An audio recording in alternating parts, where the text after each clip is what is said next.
इस बार रुद्र पूरे 40 दिनों के लिए एकांतवास में था। जब वह बाहर आया तो आंगन में मौजूद 2 दासियां तुरंत उसका स्वागत करने के लिए आगे आईं। युवा स्वामी, क्या आपको भूख लगी है? युवा स्वामी, क्या आपको नहाने के लिए गर्म पानी चाहिए? दोनों दासियां, एक 16 साल की और दूसरी 18 साल की, दोनों ही बेहद खूबसूरत और आकर्षक थीं। उनकी प्यारी आंखें नम और उत्साह से भरी थीं। इन लोगों ने अभी अभी जन्मजात राज्य में कदम रखा था, जो एक साधारण परिवार में दुर्लभ माना जाता है।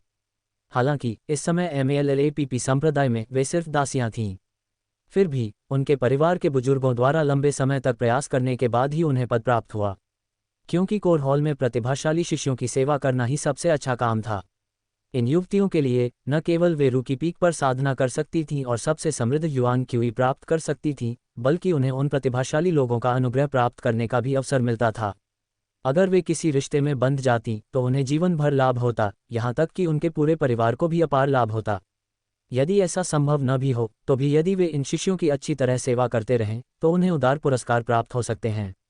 ठीक है, जाओ कुछ खाना और गर्म पानी तैयार करो। रुद्र ने सिर हिलाया, एक मुख्य शिष्य के व्यवहार से काफी संतुष्ट। ठीक है, अभी आ रही हूँ। रुद्र की बातें सुनकर दोनों नौकरानियां तुरंत काम में लग गईं। गर्म पानी बहुत पहले ही तैयार कर लिया गया था और रुद्र ने जल्द ही आरामदायक स्नान का आनंद लिया। पहले तो एक नौकरानी उनकी सेवा करना चाहती थी, लेकिन उन्होंने मना कर दिया। फिलहाल उनका ध्यान खेती पर था और वे किसी और चीज़ पर समय बर्बाद नहीं करना चाहते थे। यदि वह केवल अस्थायी सुख में ही लिप्त रहा तो भविष्य में उसे और अधिक हानि होगी। आराम से स्नान करने और स्वादिष्ट भोजन का आनंद लेने के बाद रुद्र रू की पीक पर स्थित मार्शल आर्ट्स हॉल की ओर चल पड़ा। यह मार्शल आर्ट हॉल रू की पीक की चोटी पर स्थित था, जहां समर्पित सुरक्षाकर्मी तैनात थे। कोर हॉल का कोई भी शिष्य मार्शल आर्ट सीखने के लिए प्रवेश कर सकता था। यहाँ MLLAPP संप्रदाय की विभिन्न चोटियों की लगभग सभी उच्च स्तरीय मार्शल आर्ट मौजूद थीं। यहाँ उपयुक्त मार्शल आर्ट न मिलने की चिंता करने की कोई ज़रूरत नहीं थी। कोर हॉल की रखवाली 50 वर्षीय एल्डरवू कर रहे थे।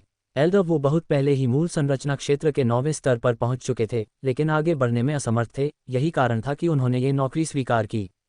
मार्शल आर्ट्स हॉल के सामने एक मेज रखी गई थी और एल्डरवू उसके पीछे बैठे थे। उनकी आंखें थोड़ी सिकुड़ी हुई थीं और वे कुछ आलसी लग रहे थे। मार्शल आर्ट हॉल में प्रवेश करने के इच्छुक किसी भी व्यक्ति को उनके पास पंजीकरण कराना पड़ता था। नमस्ते, मैं मार्शल आर्ट हॉल में मार्शल आर्ट सीखने आया हूँ।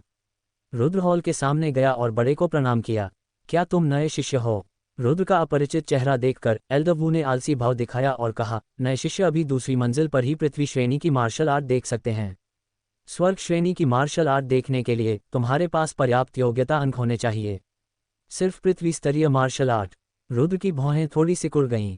Merit points. तियान युआन संप्रदाय के शिष्यों, चाहे आप कितने भी प्रतिभाशाली क्यों न हो, अगर आप उन्नत मार्शल आर्ट और जादुई कलाकृतियां प्राप्त करना चाहते हैं तो आपको संप्रदाय द्वारा सौंपे गए कार्यों को स्वीकार करना होगा, आंतरिक रूप से रैंक प्राप्त करनी होगी और संबंधित पुरस्कार प्राप्त करने होंगे, जैसे उन्नत मार्शल आर्ट देखना या कलाकृतियां प्राप्त करना। एल्डरवू ने आलस्य से कहा, आप अभी अभी आए हैं और आपको बहुत सी बातें समझ नहीं आ रही हैं। मेरा मानना है कि आपको जल्द ही कोई कार्य मिलना चाहिए। फिलहाल अपना कमर का टोकन निकालिए और पंजीकरण कराइए। पुरस्कार। ये शब्द सुनकर रुद्र समझ गया। ये संभवतः MLLAPP संप्रदाय द्वारा अपने शिष्यों को प्रेरित और संयमित करने के लिए अपनाई गई एक रणनीति थी। केवल इसी तरह प्रतिभाशाली शिष्य कड़ी मेहनत और परिश्रम कर पाते, अन्यथा उन्नत मार्शल आर्ट और कलाकृतियां आसानी से उपलब्ध होना बहुत आसान होता। आराम केवल पतन की ओर ले जाता है, केवल निरंतर संयम ही व्यक्ति को विकसित होने देता है। रुद्र MLLAPP संप्रदाय की रणनीति से सहमत था, इसलिए उसे कोई आपत्ति नहीं थी और उसने तुरंत अपना कमर टोकन निकाल लिया। बिना योग्यता अंकों के प्रत्येक शिष्य महीने में केवल एक बार मार्शल आर्ट्स हॉल जा सकता है और देखने का समय 2 घंटे है। एल्डरवू ने रुद्र का टोकन लिया और उदासीनता से कहा। जैसे ही उन्होंने कहा, युआन क्यू उनकी हथेली से बहकर टोकन में प्रवेश कर गया। तुरंत भीतर प्रकाश के पैटर्न टिमटिमाने लगे और कुछ जानकारी प्रकट हुई। ये जानकारी देखकर एल्डर के चेहरे के भाव तुरंत बदल गए। निर्दोष मार्शल आत्मा। बुजुर्ग की थोड़ी बदली हुई अभिव्यक्ति को देखकर रुद्र को थोड़ा आश्चर्य हुआ और उसकी भौहें ऊपर उठ गईं। तुम वही युवक हो जिसके पास दोषरहित अर्जित मार्शल सोल है, रुद्र। एल्डरवू के स्वर में हल्का सा कंपन था और उनका भाव थोड़ा उत्तेजित लग रहा था। उनकी पलकें फड़क उठीं और वे अचानक खड़े हुए अपने सामने खड़े रुद्र को घूरते रहे। हाँ, रुद्र ने सिर हिलाया और कहा, क्या हुआ? वह मन ही मन थोड़ा हैरान हुआ। कहीं ऐसा तो नहीं कि बहुत देर तक एकांतवास में रहने के कारण उसने मार्शल आर्ट्स हॉल में प्रवेश का अवसर गंवा दिया हो? कुछ भी गलत नहीं है। एल्डर वो कुछ देर के लिए स्तब्ध रह गए, फिर अपनी उत्तेजित भावनाओं को शांत किया। फिर उन्होंने चापलूसी के भाव के साथ एक अजीब सी मुस्कान दी और कहा, हॉल मास्टर जियांग ने एक बार निर्देश दिया था कि जब तक आप चाहें, इस मार्शल आर्ट्स हॉल की सभी मार्शल आर्ट्स आपके लिए खुली रहेंगी। ओह, ये सुनकर रुद्र की आंखें चमक उठीं। हॉल मास्टर जियांग ने सचमुच कहा था कि वह उसे साधने में कोई कसर नहीं छोड़ेंगे। हे मार्शल भतीजे रुद्र, क्या आप पृथ्वी श्रेणी मंडप में प्रवेश करना चाहते हैं या स्वर्ग श्रेणी मंडप में? हालांकि पृथ्वी श्रेणी मंडप की मार्शल आर्ट स्वर्ग श्रेणी मंडप जितनी अच्छी नहीं है, फिर भी वे ऊर्जा प्रवाह स्तर के साधकों के लिए बिल्कुल उपयुक्त हैं। बेशक, अगर आप स्वर्ग श्रेणी मंडप में प्रवेश करना चाहते हैं, तो ये बूढ़ा व्यक्ति भी आपके लिए इसे खोल सकता है। एल्डर वो मुस्कुराए, क्या मैं दोनों में जाकर देख सकता हूँ? रुद्र ने पूछा। बेशक आप कर सकते हैं। एल्डर वो की आंखों में मुस्कान थी और उनका स्वर काफी सौम्य था, जो उनकी पिछली उदासीनता से बिल्कुल अलग था। ठीक है, तो मैं पहले पृथ्वी श्रेणी मंडप में जाकर देखूंगा, रुद्र ने कहा। ठीक है, कृपया मेरे पीछे आओ। एल्डर वू ने एक अजीब सी मुस्कान दी और रुद्र को मार्शल आर्ट्स हॉल की दूसरी मंजिल की ओर ले गए। दूसरी मंजिल बहुत विशाल थी। बाहर देखने पर एक लंबा गलियारा था जिसके किनारे कमरे थे। हर कमरे पर अलग अलग लेबल लगे थे, जैसे जल तत्व तकनीक, काष्ठ तत्व तकनीक वगैरह। ये सभी कमरे प्रतिबंधों से बंधे थे और बिना किसी विशिष्ट द्वार विधि के उनमें प्रवेश करना असंभव था। क्या मैं पूछ सकता हूं कि मार्शल भतीजा रुद्र कहाँ प्रवेश करना चाहता है? एल्डर वो मुस्कुराया, मैं पहले अग्नि तत्व अनुभाग में जाकर देखूंगा। रुद्र ने मार्शल आर्ट वाले कमरों पर नजर डाली और फिर कहा। रुद्र के पास बैंगनी ज्वाला मार्शल आत्मा थी। बैंगनी ज्वाला में असाधारण विनाशकारी शक्ति थी। अगर इसका सही इस्तेमाल किया जाए तो ये सामान्य ऊर्जा प्रवाह स्तर के साधकों से भी ज्यादा शक्तिशाली थी। हालांकि उसके पास एक शक्तिशाली मार्शल आर्ट का अभाव था। हालांकि धधकती सिंह मुहर अच्छी थी, लेकिन यह अत्यधिक शक्तिशाली थी और इसमें थोड़ी चपलता की कमी थी। यह मार्शल आर्ट अक्सर कमजोर पड़ जाती थी और दुश्मनों का सामना करते समय इसे संभालना कठिन हो जाता था। ठीक है, एल्डर वू ने बिना कोई शब्द गनवाए तुरंत अग्नि तत्व कक्ष खोल दिया। कमरा बहुत विशाल था, जिसमें विभिन्न मार्शल आर्ट रखे हुए थे, जिनमें साधना तकनीक और मार्शल कौशल शामिल थे। रुद्र ने आसपास के वातावरण को देखा और अपनी इच्छित मार्शल आर्ट की खोज शुरू कर दी। अग्नि तत्व साधना तकनीकों की बात करें तो उसे उनकी कोई ज़रूरत नहीं थी, क्योंकि स्वर्ग भक्षक देव विध्वंसक कला उसे अग्नि युआन क्यूई का निरंतर भक्षण करने में मदद कर सकती थी और यहाँ तक कि विदेशी अग्नियों को भी भस्म करके अपनी बैंगनी ज्वाला मार्शल आत्मा में एकीकृत कर सकती थी। इस तरह रुद्र को अपनी मार्शल आत्मा की उन्नति के बारे में चिंता करने की ज़रूरत नहीं होगी। आग युआन तकनीक, आग युआन स्लैश धधकती हुई पतन। रुद्र ने अपनी नज़र उन युद्ध कौशलों पर घुमाई। युद्ध कलाओं की चकाचौंध भरी श्रृंखला को देखकर उसकी भौहें थोड़ी सिकुड़ गईं। मुझे कौन सी मार्शल आर्ट सीखनी चाहिए? रुद्र की आंखें थोड़ी सिकुड़ गईं, जिससे एक विचारशील अभिव्यक्ति प्रकट हुई। मार्शल आर्ट में निपुणता का महत्व है, मात्रा का नहीं। यदि कोई किसी मार्शल आर्ट में पूरी तरह से निपुण हो जाए और दक्षता के शिखर तक पहुंच जाए, तो वह अपनी पूरी शक्ति से सभी तकनीकों को तोड़ सकता है और हर चाल में अपार शक्ति का संचार कर सकता है। हालांकि मार्शल आर्ट का स्तर भी साधक के विकास को सीमित करता है। हे मार्शल भतीजे रुद्र, तुम्हें किस तरह के मार्शल कौशल की जरूरत है? एल्डर वो रुद्र के पीछे पीछे गए। रुद्र की सिकुड़ी हुई भौं और झिझकते हुए भाव देखकर उन्होंने एक अजीब सी मुस्कान दी और बड़ी विनम्रता से कहा, अगर तुम्हें कोई जरूरत हो तो शायद ये बूढ़ा आदमी कुछ सुझाव दे सके। यह अच्छा होगा। रुद्र ने एल्डर वो की ओर देखा, उसकी आंखें सिकुड़ गईं और उसने कहा, मुझे अपेक्षाकृत मजबूत शक्ति के साथ पृथ्वी श्रेणी के मार्शल कौशल का एक सेट चाहिए। अपेक्षाकृत प्रबल शक्ति। एल्डर वो की आंखें थोड़ी सिकुड़ गईं। क्या कोई और ज़रूरतें हैं? ये बूढ़ा आदमी काफ़ी धैर्यवान लग रहा था। ऐसा लग रहा था जैसे वह रुद्र की तब तक सेवा करेगा जब तक वह संतुष्ट न हो जाए। एल्डर वो भी काफ़ी बूढ़ा था और मूल संरचना क्षेत्र के 9वें स्तर पर काफ़ी समय से था, फिर भी वह आगे नहीं बढ़ पाया था। अब जबकि कोर हॉल ने आखिरकार एक निर्दोष मार्शल सोल का निर्माण कर दिया था, तो स्वाभाविक रूप से उसे कृपा पाने और उसके करीब पहुंचने की पूरी कोशिश करनी पड़ी।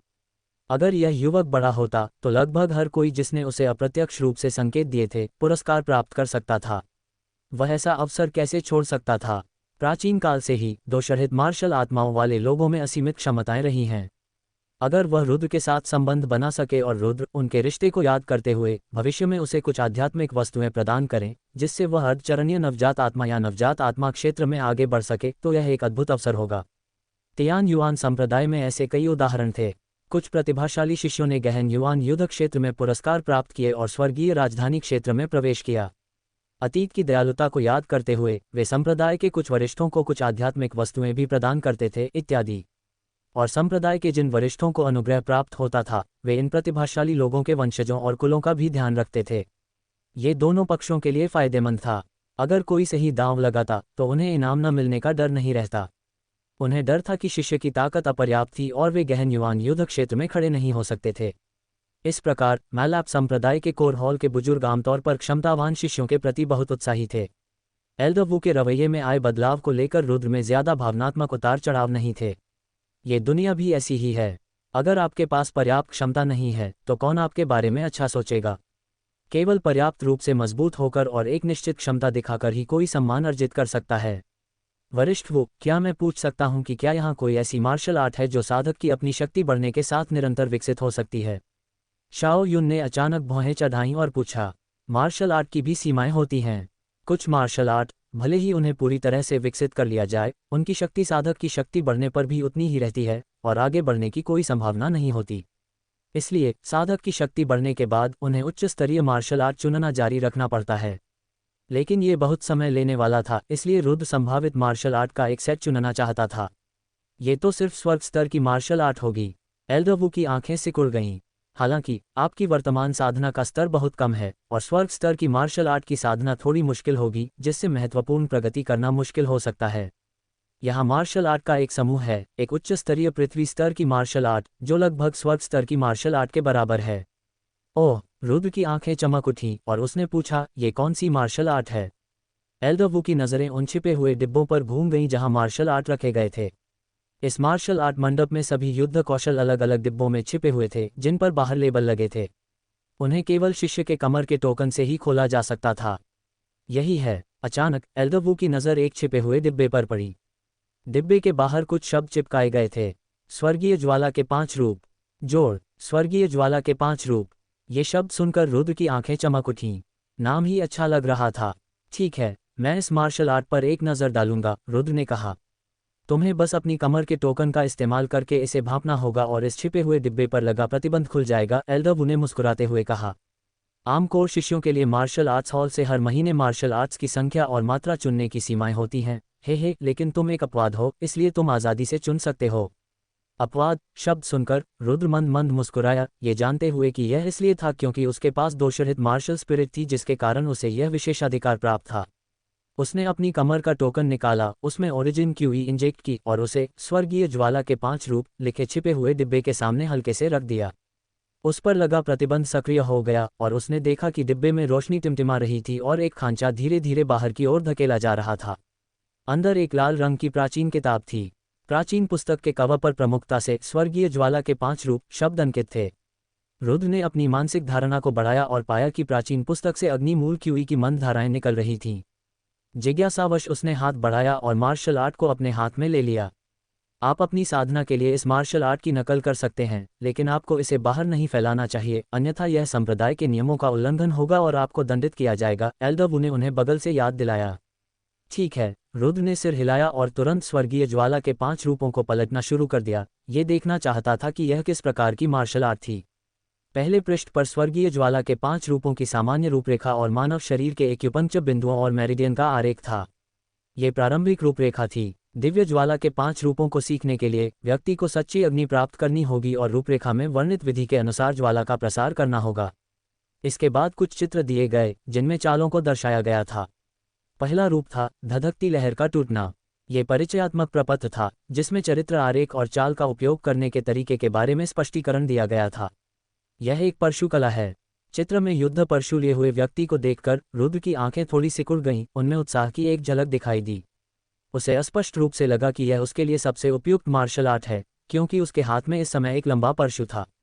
हाँ, एल्डर वू ने रुद्र की बातें सुनकर समझाया, ये सचमुच एक हलबर्ड तकनीक है। हालांकि मार्शल आर्ट हमेशा बदलती रहती हैं। ब्लेड तकनीक, भाला तकनीक, तलवार तकनीक, हलबर्ड तकनीक, सभी मार्शल आर्ट का मूल एक ही है। बस सूक्ष्म अंतर हैं। लेकिन अगर कोई इन अंतरों को त्याग कर मार्शल पद के सही अर्थ को समझ सके तो ब्लेड तकनीक भी हलबर्ड तकनीक में विकसित हो सकती है। इसमें कोई अंतर नहीं है। हे, भीतर के गहन रहस्यों को व्यक्तिगत समझ की आवश्यकता है, एल्डर वू ने अजीब तरह से हंसते हुए कहा और कुछ नहीं कहा। यदि रुद्र अपने भीतर के गहन रहस्यों को नहीं देख सका तो इसका मतलब था कि उसकी समझ में कमी थी और उसे इस युवक पर और अधिक ऊर्जा बर्बाद करने की आवश्यकता नहीं थी। सभी मार्शल आर्ट का मूल एक ही है। ये सुनकर रुद्र की आंखें चमक उठीं और वह सोच में डूब गया। उसके दिल में एक गहरी प्रतिध्वनि उठी, लेकिन दुर्भाग्य से बस इतना ही। वह इसके पीछे के तर्क को समझना चाहता था, लेकिन समझ नहीं पा रहा था, क्योंकि उसे लग रहा था कि यह सब कुछ अस्पष्ट और अलौकिक है। युद्ध मार्ग का सच्चा अर्थ। शाओ युन ने मन ही मन बुदबुदाया, फिर उसके बारे में सोचना बंद कर दिया। कभी कभी सब कुछ स्वाभाविक रूप से घटित होना चाहिए। पर्याप्त संचय के बिना जबरदस्ती अंतर्दृष्टि प्राप्त करने का प्रयास केवल आंतरिक राक्षसों को जन्म देगा, जिससे अपूरणीय क्षति होगी और इस प्रकार साधना का मूल उद्देश्य नष्ट हो जाएगा। अपना सिर हिलाते हुए रुद्र ने स्वर्गीय ज्वाला के 5 रूपों की जांच जारी रखी। दूसरे रूप, शून्य को विभाजित करने वाली स्वर्गीय ज्वाला, में भी एक आरेख और साधना संबंधी आवश्यक वस्तुएं जुड़ी हुई थीं। तीसरा रूप, स्वर्ग और पृथ्वी को प्रकाशित करने वाली ज्वाला। चौथा रूप, आकाश को छूती ज्वाला। पांचवां रूप, स्वर्ग को ढकने वाली प्रचंड ज्वाला।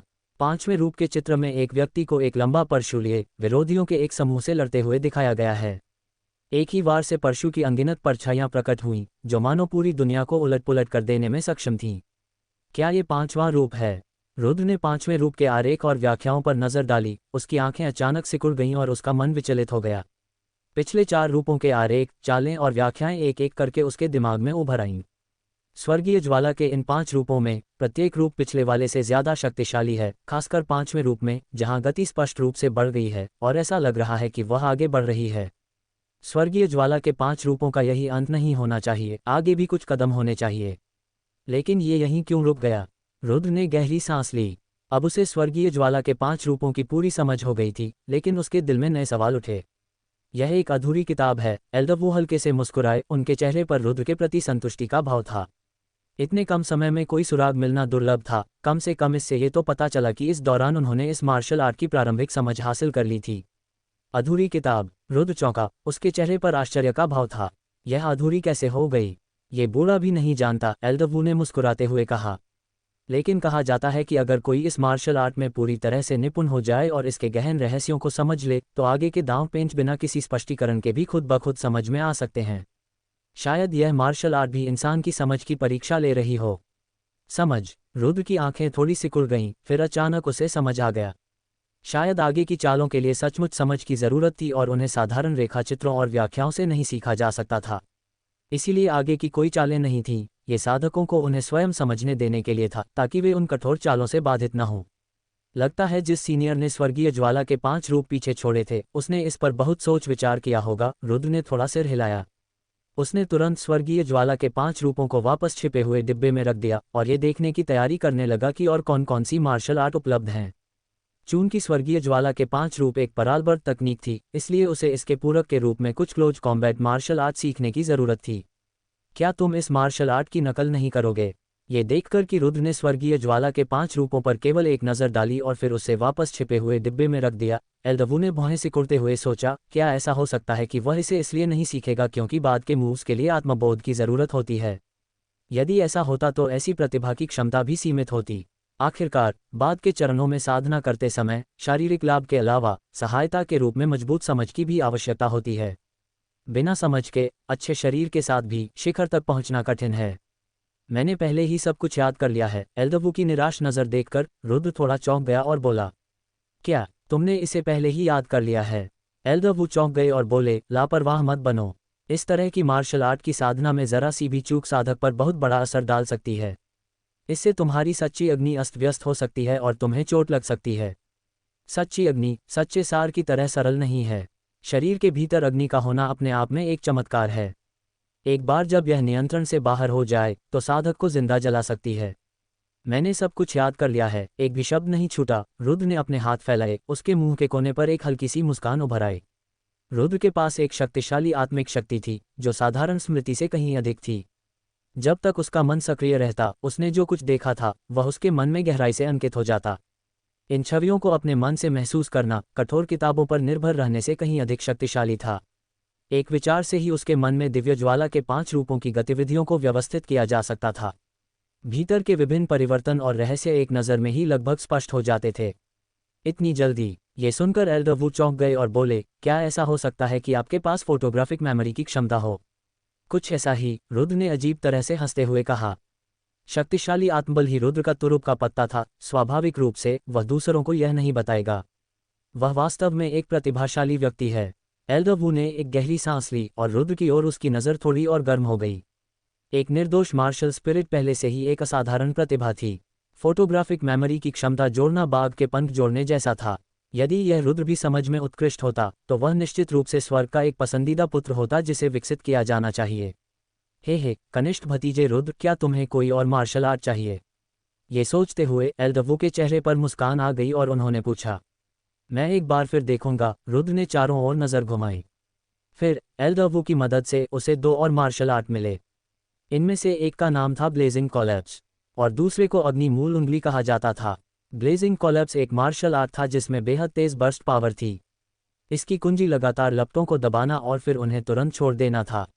ऐसा कहा जाता था कि इसकी शक्ति पहाड़ों को गिराने में सक्षम थी। यद्यपि यह मार्शल आर्ट भयंकर थी, लेकिन इसकी विनाशकारी शक्ति स्पष्ट रूप से ब्लेजिंग सैवेज लान सील से अधिक शक्तिशाली थी। ब्लेजिंग सैवेज लान सील भी शक्तिशाली थी, लेकिन इसकी क्षमता सीमित थी। जहां तक अग्नि मूल उंगली की बात है, यह एक मार्शल आर्ट थी जो किसी एक बिंदु को भेदने पर केंद्रित थी। अगर कोई प्रतिद्वंद्वी की कमजोरी पर कब्जा कर लेता तो वह जोरदार प्रहार कर सकती थी। ये मार्शल आर्ट मजबूत सुरक्षा के साथ राक्षसी जानवरों से निपटने के लिए सबसे उपयुक्त थे। मैंने इस बार एल्डवू को परेशान कर दिया है। 3 मार्शल आर्ट का चयन करने के बाद रुद्र लालची नहीं हुआ और तुरंत वहां से चला गया। मार्शल आर्ट मात्रा के बारे में नहीं, बल्कि निपुणता के बारे में है। यदि कोई एक साथ बहुत कुछ सीखता है और उसमें निपुणता प्राप्त नहीं कर पाता तो वह बेकार है। अगर आपको मार्शल आर्ट के बारे में कुछ भी अस्पष्ट है तो आप इस बूढ़े व्यक्ति से भी मिल सकते हैं, एल्डवू ने मुस्कुराते हुए कहा। हालांकि वह कई वर्षों से कोर ओरिजिनल दायरे के 9वें स्तर पर स्थिर थे, फिर भी उन्होंने मार्शल आर्ट में कुछ उपलब्धियां हासिल की थीं और उन्हें विश्वास था कि वे उन युवा प्रतिभाओं का मार्गदर्शन कर सकते हैं। ठीक है, रुद्र ने एल्डवू की ओर अपनी मुट्ठी बांधी, फिर नोविस गार्डन की ओर चल दिया। मुझे उम्मीद है कि यह रुद्र कुछ हासिल कर पाएगा। रुद्र के जाते हुए रूप को देखते हुए एल्डवू की आंखें थोड़ी सिकुड़ गईं, उनकी आंखों में उम्मीद भरी रोशनी भर आई। इतने सालों में स्वर्गीय युआन संप्रदाय से किसी ने स्वर्गीय राजधानी क्षेत्र में कदम रखा ही नहीं। नवसिखिया उद्यान पहाड़ी ढलान पर स्थित था। इस समय सूरज ढल रहा था और पहाड़ी हवाएं चल रही थीं जिनमें हल्की ठंडक थी। हालांकि साधकों के लिए पहाड़ी हवा का ये झोंका नगण्य था। कई युद्ध कलाएं सीखने के बाद नवसिखिया उद्यान की ओर बढ़ते हुए रुद्र का मूड काफी अच्छा लग रहा था। ये सभी मार्शल आर्ट बहुत शक्तिशाली पृथ्वी स्तर की सर्वोच्च मार्शल आर्ट थीं। धनगिरी साम्राज्य में बहुत कम कुलों के पास ऐसी मार्शल आर्ट थी। यह एक संप्रदाय की नींव थी जिसमें विभिन्न कुलों के शिष्य अपना रास्ता बनाने के लिए उत्सुक थे। हालांकि जैसे ही रुद्र ने नोविस गार्डन में प्रवेश किया, उसकी भौहें कसकर सिकुड़ गईं। वरिष्ठ भाई झेंग, कृपया थोड़ा आत्मसम्मान दिखाएं। एक हल्की ठंडी आवाज अचानक रुद्र के कानों तक पहुंची। क्या हुआ? रुद्र की आंखें सिकुड़ गईं और उसने अपनी आत्मिक शक्ति को मुक्त कर दिया। आवाज का स्रोत पहचानते ही उसकी भौहें तन गईं। उसकी आत्मिक शक्ति अब इतनी प्रबल हो गई थी कि वह कई मील के दायरे में होने वाली हर हलचल को भांप सकती थी। वह नोविस गार्डन में होने वाली हर गतिविधि को, चाहे वह बड़ी हो या छोटी, सुन सकता था। थोड़ी देर रुकने के बाद वह आवाज के स्रोत की ओर चल पड़ा। इस समय नोविस गार्डन के भीतर एक शिष्य के आंगन के सामने कई युवा पुरुष स्पष्ट रूप से आंगन के द्वार को घेरे हुए थे। आगे चल रहे युवक की भौहें तीखी तलवारों जैसी थीं, जिनसे एक भयंकर आभा निकल रही थी। उसकी आंखें सुनहरी रोशनी से टिमटिमा रही थीं, मानो किसी दमनकारी उपस्थिति का आभास दे रही हों। इस समय उसके सामने एक युवती खड़ी थी जिसे उसने गेट पर रोक रखा था। युवती की नाजुक भौहें कसी हुई थीं। उसकी भौहों के बीच ठंडक का एहसास था, लेकिन उससे भी ज्यादा बेबसी। जोर। रुद्र ने इस युवा लड़की को पहचान लिया। वह पायल थी, एक शिष्या जो उसके साथ ही कोर हॉल में शामिल हुई थी। जहां तक आंगन का दरवाजा बंद करने वाले युवक की बात है, उसका नाम तेजपाल था। वह 3 महीने पहले ही कोर हॉल में शामिल हुआ था और उसे भी नया शिष्य माना जा रहा था। हे जूनियर सिस्टर पायल, तुम इतनी ठंडी क्यों हो? तेजपाल ने एक भान उठाए। उसकी नज़रें उत्सुकता के साथ डुआन पायल पर टिक गईं और वह अजीब तरह से हंसा। मैंने सुना है कि तुम्हारे पास एक पवन आत्मा शरीर है, इसलिए मैंने विशेष रूप से यह पवन मूल फल ढूंढा है। मुझे विश्वास है कि यह तुम्हारे लिए मददगार हो सकता है। बोलने के बाद तेजपाल ने अपना हाथ पलटा और उसकी हथेली में एक संतरे के आकार का स्पिरिट फल दिखाई दिया। ये स्पिरिट फल एकदम साफ था, तेज रोशनी से झिलमिला रहा था। इसके चारों ओर बारीक रेखाएं थीं जो रून के पैटर्न जैसी लग रही थीं।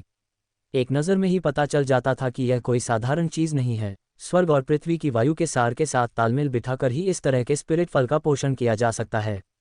पायल का रूप रंग नाजुक और सुंदर था, उसकी लंबी पलकें उसे अविश्वसनीय रूप से जीवंत बना रही थीं। तेजपाल द्वारा दिए गए पवन मूल फल पर नजर पड़ते ही उसकी सुंदर आंखें हल्की सी झपक गईं। अपनी आत्मिक देह की संवेदन क्षमता पर भरोसा करते हुए वह जानती थी कि यह फल वास्तव में वायु के सार से पोषित है। अगर वह इस फल का सेवन करती तो यह उसके आत्मिक शरीर के लिए बहुत लाभदायक होता, शायद उसके आत्मिक शरीर का मूल्य आधा भी बढ़ जाता और उसकी प्रतिभा में भी निखार आता। ये कहा जा सकता है कि यह पवन मूल फल उसके लिए बेहद आकर्षक था। ऐसी आध्यात्मिक वस्तु के सामने सामान्य लोगों के लिए शांत रहना मुश्किल था। पायल की नज़र अपने हाथ में रखे स्पिरिट फ्रूट पर पड़ते देख तेजपाल की आंखों में गर्व की एक झलक उभर आई। वह एक लड़की के विचारों से भली भांति परिचित था, इसलिए ये जानने के बाद कि पायल के पास एक पवन स्पिरिट बॉडी है, उसने ऐसे स्पिरिट फ्रूट को पाने का एक तरीका ढूंढ निकाला। मुझे नहीं लगता कि तुम प्रभावित नहीं होगे। तेजपाल के मुंह पर एक शरारती मुस्कान उभर आई जब उसने चुपके से अपने सामने बैठी स्पिरिटेड युवती का मूल्यांकन किया। उसके दिल में पहले से ही लहरें उठ रही थीं और उसके भीतर एक दुष्ट अग्नि का उभार उठ रहा था। मेरे पास आकर्षक महिलाएं और कामुक सुंदरियां रही हैं, लेकिन इतनी ठंडी और अलग थलग स्वभाव वाली, फिर भी इतनी आध्यात्मिक ऊर्जा से भरपूर कोई छोटी लड़की नहीं रही। हालांकि पायल का फिगर उतना हॉट नहीं है, लेकिन ये पर्याप्त है। मुझे आश्चर्य है कि उसके साथ रहना कैसा लगेगा। ये सोचते हुए तेजपाल की आंखें संकुचित हो गईं और उनमें केवल अश्लील रोशनी भर गई। माफ करना, मुझे इस पवन मूल फल की जरूरत नहीं है। पायल को पवन मूल फल की थोड़ी बहुत उम्मीद थी, लेकिन तेजपाल की कामुक निगाहों को देखकर वह मन ही मन समझ गई। वह जानती थी कि यह आदमी बिल्कुल भी अच्छा इंसान नहीं है और अगर उसने उसकी मेहरबानी स्वीकार कर ली तो वह मुसीबतों को न्योता देगी। इसलिए उसने साफ मना कर दिया और कमल के आकार के कदम अपने आंगन की ओर चल पड़ी। जूनियर सिस्टर डुआन, क्या तुम सच में इतनी बेरहम हो? पायल को अभी भी इतना ठंडा और कठोर देखकर तेजपाल के चेहरे पर नाराजगी साफ झलक रही थी। वह आगे बढ़कर उसका रास्ता रोकने लगा और बोला, मैंने खास तौर पर गेल घाटी में जाकर कई राक्षसी जानवरों को मार डाला था ताकि यह पवन मूल फल पा सकूं। क्या तुम सच में इतनी बेरुखी से पेश आती हो? अगर मुझे पवन मूल फल चाहिए तो मैं खुद ही ढूंढ लूंगी। पायल की आंखों में घृणा झलक रही थी। उसने अपना जेड जैसा हाथ उठाया और तेजपाल की ओर बढ़ाया, जो उसका रास्ता रोक रहा था और अपने आंगन में जाने के लिए रास्ता साफ करने की कोशिश कर रहा था। अंदर जाने के बाद उसे परेशान किए जाने का डर नहीं था। कौन जानता था कि जैसे ही पायल का जेड हाथ आगे बढ़ा, वह तेजपाल की बांह से टकराया और उसकी हथेली में रखा पवन मूल फल फुफकार के साथ जमीन पर गिर पड़ा और तुरंत टूट गया। समृद्ध वायु तत्व की एक झलक तुरंत एक स्पष्ट ऊर्जा में बदल गई और हवा में फैल गई। आप मेरा एहसान स्वीकार करने के बजाय इसे टूट जाने देना चाहेंगे। टूटे हुए पवन मूल फल को देखकर तेजपाल की आंखें पूरी तरह से अंधेरी हो गईं। औरतों के पीछे भागने में वह कभी नाकाम नहीं हुआ था और किसी ने भी उसे इतना कमतर नहीं आंका था। उसने स्वर्गीय युआन संप्रदाय में पहुंचने पर इतनी ठंडी और कठोर लड़की से मिलने की उम्मीद नहीं की थी। इससे तेजपाल शर्मिंदगी से लगभग गुस्सा हो गया और उसकी आंखों में गुस्सा उमड़ रहा था। ये तुम्हारी अपनी लापरवाही थी, इसका मुझसे क्या लेना देना? पायल भी मन ही मन बहुत नाराज थी। वो अभी अभी बाहर गई थी और उसे उम्मीद नहीं थी कि वापस आते ही उसे दरवाजे पर रोक लिया जाएगा। उसकी विनम्रता से मना करने की पूरी कोशिश के बावजूद तेजपाल ने उसे जाने ही नहीं दिया। अब वो उसे दोष दे रहा था। अगर उसके पास कोई समर्थन नहीं था तो वह इस गुस्से को कैसे झेल सकती थी? कोई बात नहीं, चूंकि तुमने ये पवन मूल फल तोड़ा है, इसलिए तुमने मेरा उपहार स्वीकार कर लिया है। तेजपाल के मुंह पर एक भयावह मुस्कान आ गई। उसने पायल को घूरते हुए कुछ अहंकारी अंदाज में कहा, अब से तुम मेरी प्रेमिका रहोगी। पागल! पायल ने गुस्से में अपने चांदी के दांत पीस लिए और चाहा कि वह इस बदमाश को एक अच्छा सबक सिखा सके। तुम मुझे शाप देने की हिम्मत कैसे करोगे? तेजपाल की आंखें गहरी हो गईं। उसने मन ही मन सोचा, लगता है अगर मैंने आज इस छोटी बच्ची को सबक नहीं सिखाया तो वह मेरे सामने झुकेगी नहीं। एक ठंडी खर्राट के साथ तेजपाल अचानक चिल्लाया, तुम दोनों दरवाजे की रखवाली करो और उसे आंगन में प्रवेश न करने दो। चूंकि उसने मेरा पवन मूल फल तोड़ा है, इसलिए मुझे कुछ ब्याज इकट्ठा करने की जरूरत है। हे, क्या तुम ठंडे और कठोर नहीं हो? मैं तुम्हें ठंडा और कठोर बना दूंगा। बोलने के बाद उसकी आंखें सिकुड़ गईं और उसके शरीर से एक शक्तिशाली आभा फूट पड़ी। सच्चे सार की महान पूर्णता का अंतिम चरण। जब तेजपाल की आभा प्रस्फुटित हुई तो पायल का नाजुक शरीर कांप उठा और वह बार बार पीछे हट गई, मानो उसे सांस लेना मुश्किल हो रहा हो। वह अच्छी प्रतिभा की धनी थी और अपने कुल में एक प्रिय पुत्री थी, लेकिन स्वर्गीय युआन संप्रदाय में पहुंचने पर उसे एहसास हुआ कि आकाश के परे भी स्वर्ग है और मनुष्यों के परे भी मनुष्य। इसलिए संप्रदाय में प्रवेश करने के बाद से ही वह एकांतवास में थी। 1 महीने की कड़ी मेहनत के बाद उसने आखिरकार सच्चे सार के क्षेत्र में कदम रखा, लेकिन वह अभी ऊर्जा प्रवाह स्तर के प्रारंभिक चरण तक ही पहुंची थी, जो तेजपाल से नीचे एक पूर्ण लघु क्षेत्र था। हे, ये पंजा ले लो। पायल को अपनी आभा के दबाव में पीछे हटते देख तेजपाल एक क्रूर मुस्कान छोड़े बिना नहीं रह सका। अपनी ताकत से वह इस लड़की को कुचलने में पूरी तरह सक्षम था। अब से क्या वह जो चाहे नहीं कर पाएगा।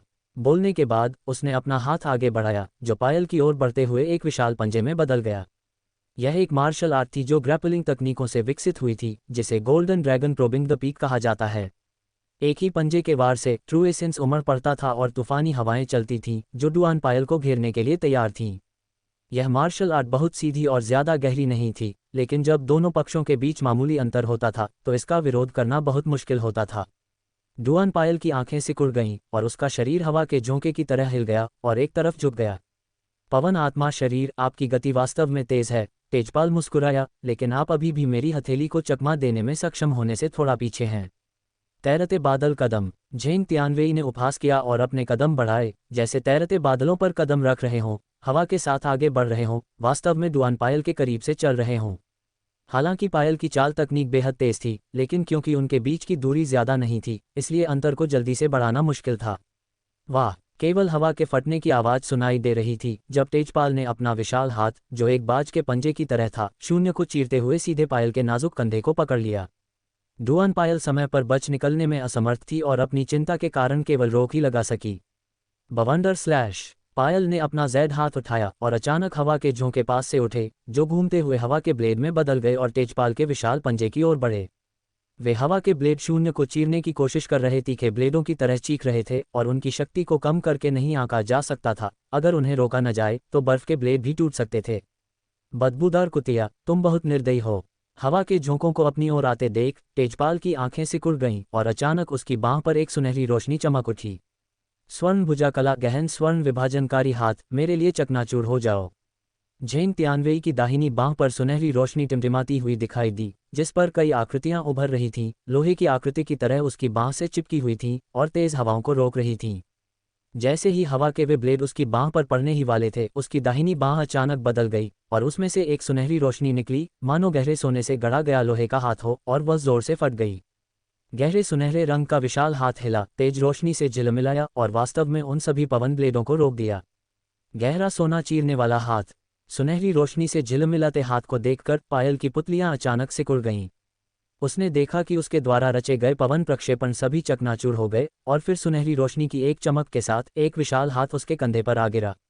टकराना। डुआन पायल को अपने नाजुक कंधे में तेज दर्द महसूस हुआ, मानो किसी लोहे की हथेली से प्रहार किया गया हो, और उसकी हड्डियां टूटने जैसी महसूस हुईं।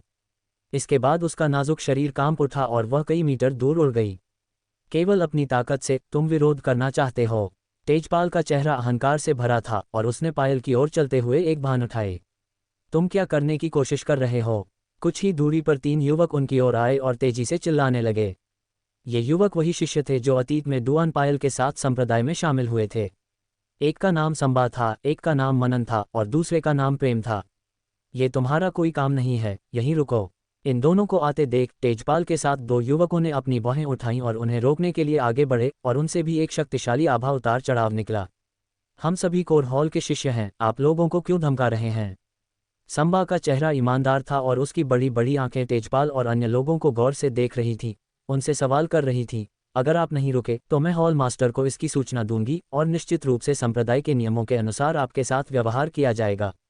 हाँ, हॉल मास्टर को रिपोर्ट करो।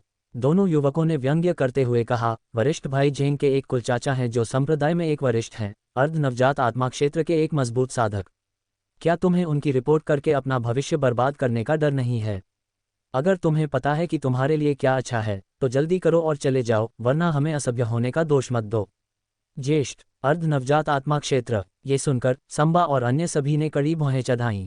मुझे लगता है कि हमें इस मामले को यूं ही छोड़ देना चाहिए। मनन ने भौहें चढ़ाईं। मैंने इस तेजपाल के बारे में सुना है। उसके कबीले का एक सदस्य बुजुर्ग है और उसे नाराज नहीं किया जा सकता। उसका बड़ा भाई तो बहुत प्रतिभाशाली है। अगर हम उन्हें नाराज करेंगे तो भविष्य में कोर हॉल में हमारे लिए साथ रहना मुश्किल हो जाएगा। बोलने के बाद वह वास्तव में स्वेच्छा से पीछे हट गए, केवल संबा और प्रेम को छोड़कर। हमें क्या करना चाहिए? प्रेम ने भी डर दिखाया। हे छोटी बहन पायल, जब तक तुम मेरे पीछे चलोगी मैं गारंटी देता हूं कि स्वर्गीय युआन संप्रदाय में तुम्हारा भविष्य उज्ज्वल रहेगा। तेजपाल पहले ही डुआन पायल के पास पहुंच चुका था। उसने अपना हाथ ऐसे हिलाया जैसे कोई तैरता हुआ अजगर सांप को टटोल रहा हो और उसकी जैद कलाई पकड़कर उसे अपनी ओर खींच लिया, मानो उसे अपनी बाहों में भर लेना चाहता हो। एक सुगंधित सुगंध फैली और तेजपाल की आंखें सिकुड़ गईं, वह क्षण भर के लिए विचारों में खो गया। संबा और प्रेम को दो सच्चे सार मध्य अवस्था साधकों ने रोक दिया था और वे सहायता प्रदान करने में पूरी तरह असमर्थ थे। मुझे जल्दी से छोड़ दो। पायल की कलाई पकड़ ली गई और उसका दिल घबराहट से धड़क उठा। वह तुरंत चिल्लाए, अगर तुमने मुझे छूने की हिम्मत की तो मैं हॉल मास्टर जियान को जरूर बता दूंगी। हे, मैं अपने कुल चाचा को रिपोर्ट करूंगा और उनसे तुम्हारी शादी मुझसे करवाने के लिए कहूंगा। हॉल मास्टर जियांग भी शायद मना नहीं करेंगे। तेजपाल को कोई डर नहीं दिखा और उसकी मुस्कान और भी ज्यादा खिल गई, मानो उसे पायल को इस हालत में देखना अच्छा लग रहा हो। सुंदर, पवन मूल फल स्वीकार करने के बदले में मुझे पहले तुम्हें चूमने दो। मैं बाद में अपने कुल चाचा को आगे आने दूंगा। ये कहते हुए तेजपाल की आंखें सिकुड़ गईं और वह वास्तव में पायल को चूमने ही वाला था। इस हरकत से उसका दिल टूट गया और उसके साफ और नाजुक चेहरे पर आंसुओं की दो धाराएं बह निकलीं। उसका हृदय मध्य रेखा जकड़ गई थी, वह विरोध करने में पूरी तरह असमर्थ थी। तुरंत रुक जाओ। ठीक इसी समय अचानक एक ठंडी आवाज गूंजी। जोड़, कौन है वहां? तेजपाल डुआन पायल को अपनी बाहों में लेने ही वाला था कि तभी उसने चीख सुनी। उसका मूड एकदम से खराब हो गया। उसके दिल में गुस्से का एक ज्वार उमड़ पड़ा। उसकी आंखें ठंडी हो गईं और वह उस आवाज का पीछा करने लगा, उस व्यक्ति को ढूंढने के इरादे से जिसे अपनी जगह का पता नहीं था। इस चौड़े नीले पत्थर के रास्ते पर एक युवक धीरे धीरे कदम दर कदम उनकी ओर बढ़ रहा था। वह युवक अभी बूढ़ा नहीं हुआ था, अभी 17 साल का भी नहीं हुआ था। उसका रूप रंग असाधारण रूप से सुंदर और विशिष्ट था। उसकी गहरी आंखें एक तेज रोशनी से चमक रही थीं, मानो अंधेरी रात में कोई अकेला भेड़िया जो सामने की ओर कसकर बंद हो। उन आंखों ने वहां मौजूद सच्चे युवान क्षेत्र के साधकों को एक अजीब सी धड़कन का एहसास कराया। ये बच्चा कौन है? संबा और प्रेम के सामने खड़े दोनों युवकों के दिल कांप उठे। उन्हें थोड़ा सा झटका सा लगा और वे बुदबुदाए, इस बच्चे की निगाहें कितनी मनमोहक हैं। तेजपाल की भौहें भी सिकुड़ गईं। प्रतिद्वंद्वी की तीखी निगाहों ने उसकी त्वचा में सिहरन पैदा कर दी, मानो किसी जहरीले सांप ने उसे निशाना बना लिया हो। उसके दिल में एक अजीब सा डर पैदा हो गया। हालांकि तेजपाल ने जल्दी ही अपना संयम पुनः प्राप्त कर लिया। सच्चे युवान क्षेत्र के अंतिम चरण में होने के कारण वह शिखर पर पहुंचने वाला था और संपूर्ण नवागंतुक शिखर में उसकी ताकत औसत से ऊपर मानी जाती थी। इसके अलावा उसकी नींव बहुत मजबूत थी। न सिर्फ उसके पास एक स्वर्णिम आत्मिक शरीर था, बल्कि उसके एक कुल चाचा भी थे जो मल्लप्पा संप्रदाय में एक बुजुर्ग के रूप में सेवा करते थे। उसका समर्थन अविश्वसनीय रूप से मजबूत था और यहाँ तक कि सच्चे युवान क्षेत्र के शिखर पर पहुंच चुके कुछ शिष्य भी उसे अपमानित करने की हिम्मत नहीं कर पाते थे। इस नए शिष्य की तुलना कैसे की जा सकती थी? उसने पहले कभी इस युवक को अपनी ओर आते नहीं देखा था, इसलिए वह कोई अनजान व्यक्ति ही होगा।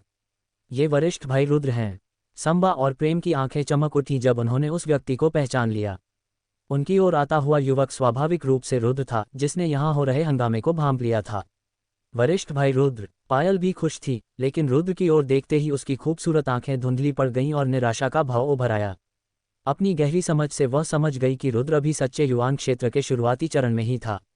उसका राज्य लगभग उसके राज्य के समान ही था, तो वह तेजपाल के खिलाफ कैसे लड़ सकता था? इसके अलावा 40 दिन पहले वह जनजात क्षेत्र के अंतिम चरण में थी, अभी भी पूर्ण अवस्था से थोड़ा पीछे, जबकि रुद्र पहले से ही जनजात क्षेत्र के पूर्ण चरण में था। लेकिन 40 दिन बीत चुके थे और उसकी साधना वास्तव में उसके जैसी ही थी। इसका क्या मतलब था? इसका मतलब था कि रुद्र की प्रतिभा भी औसत थी।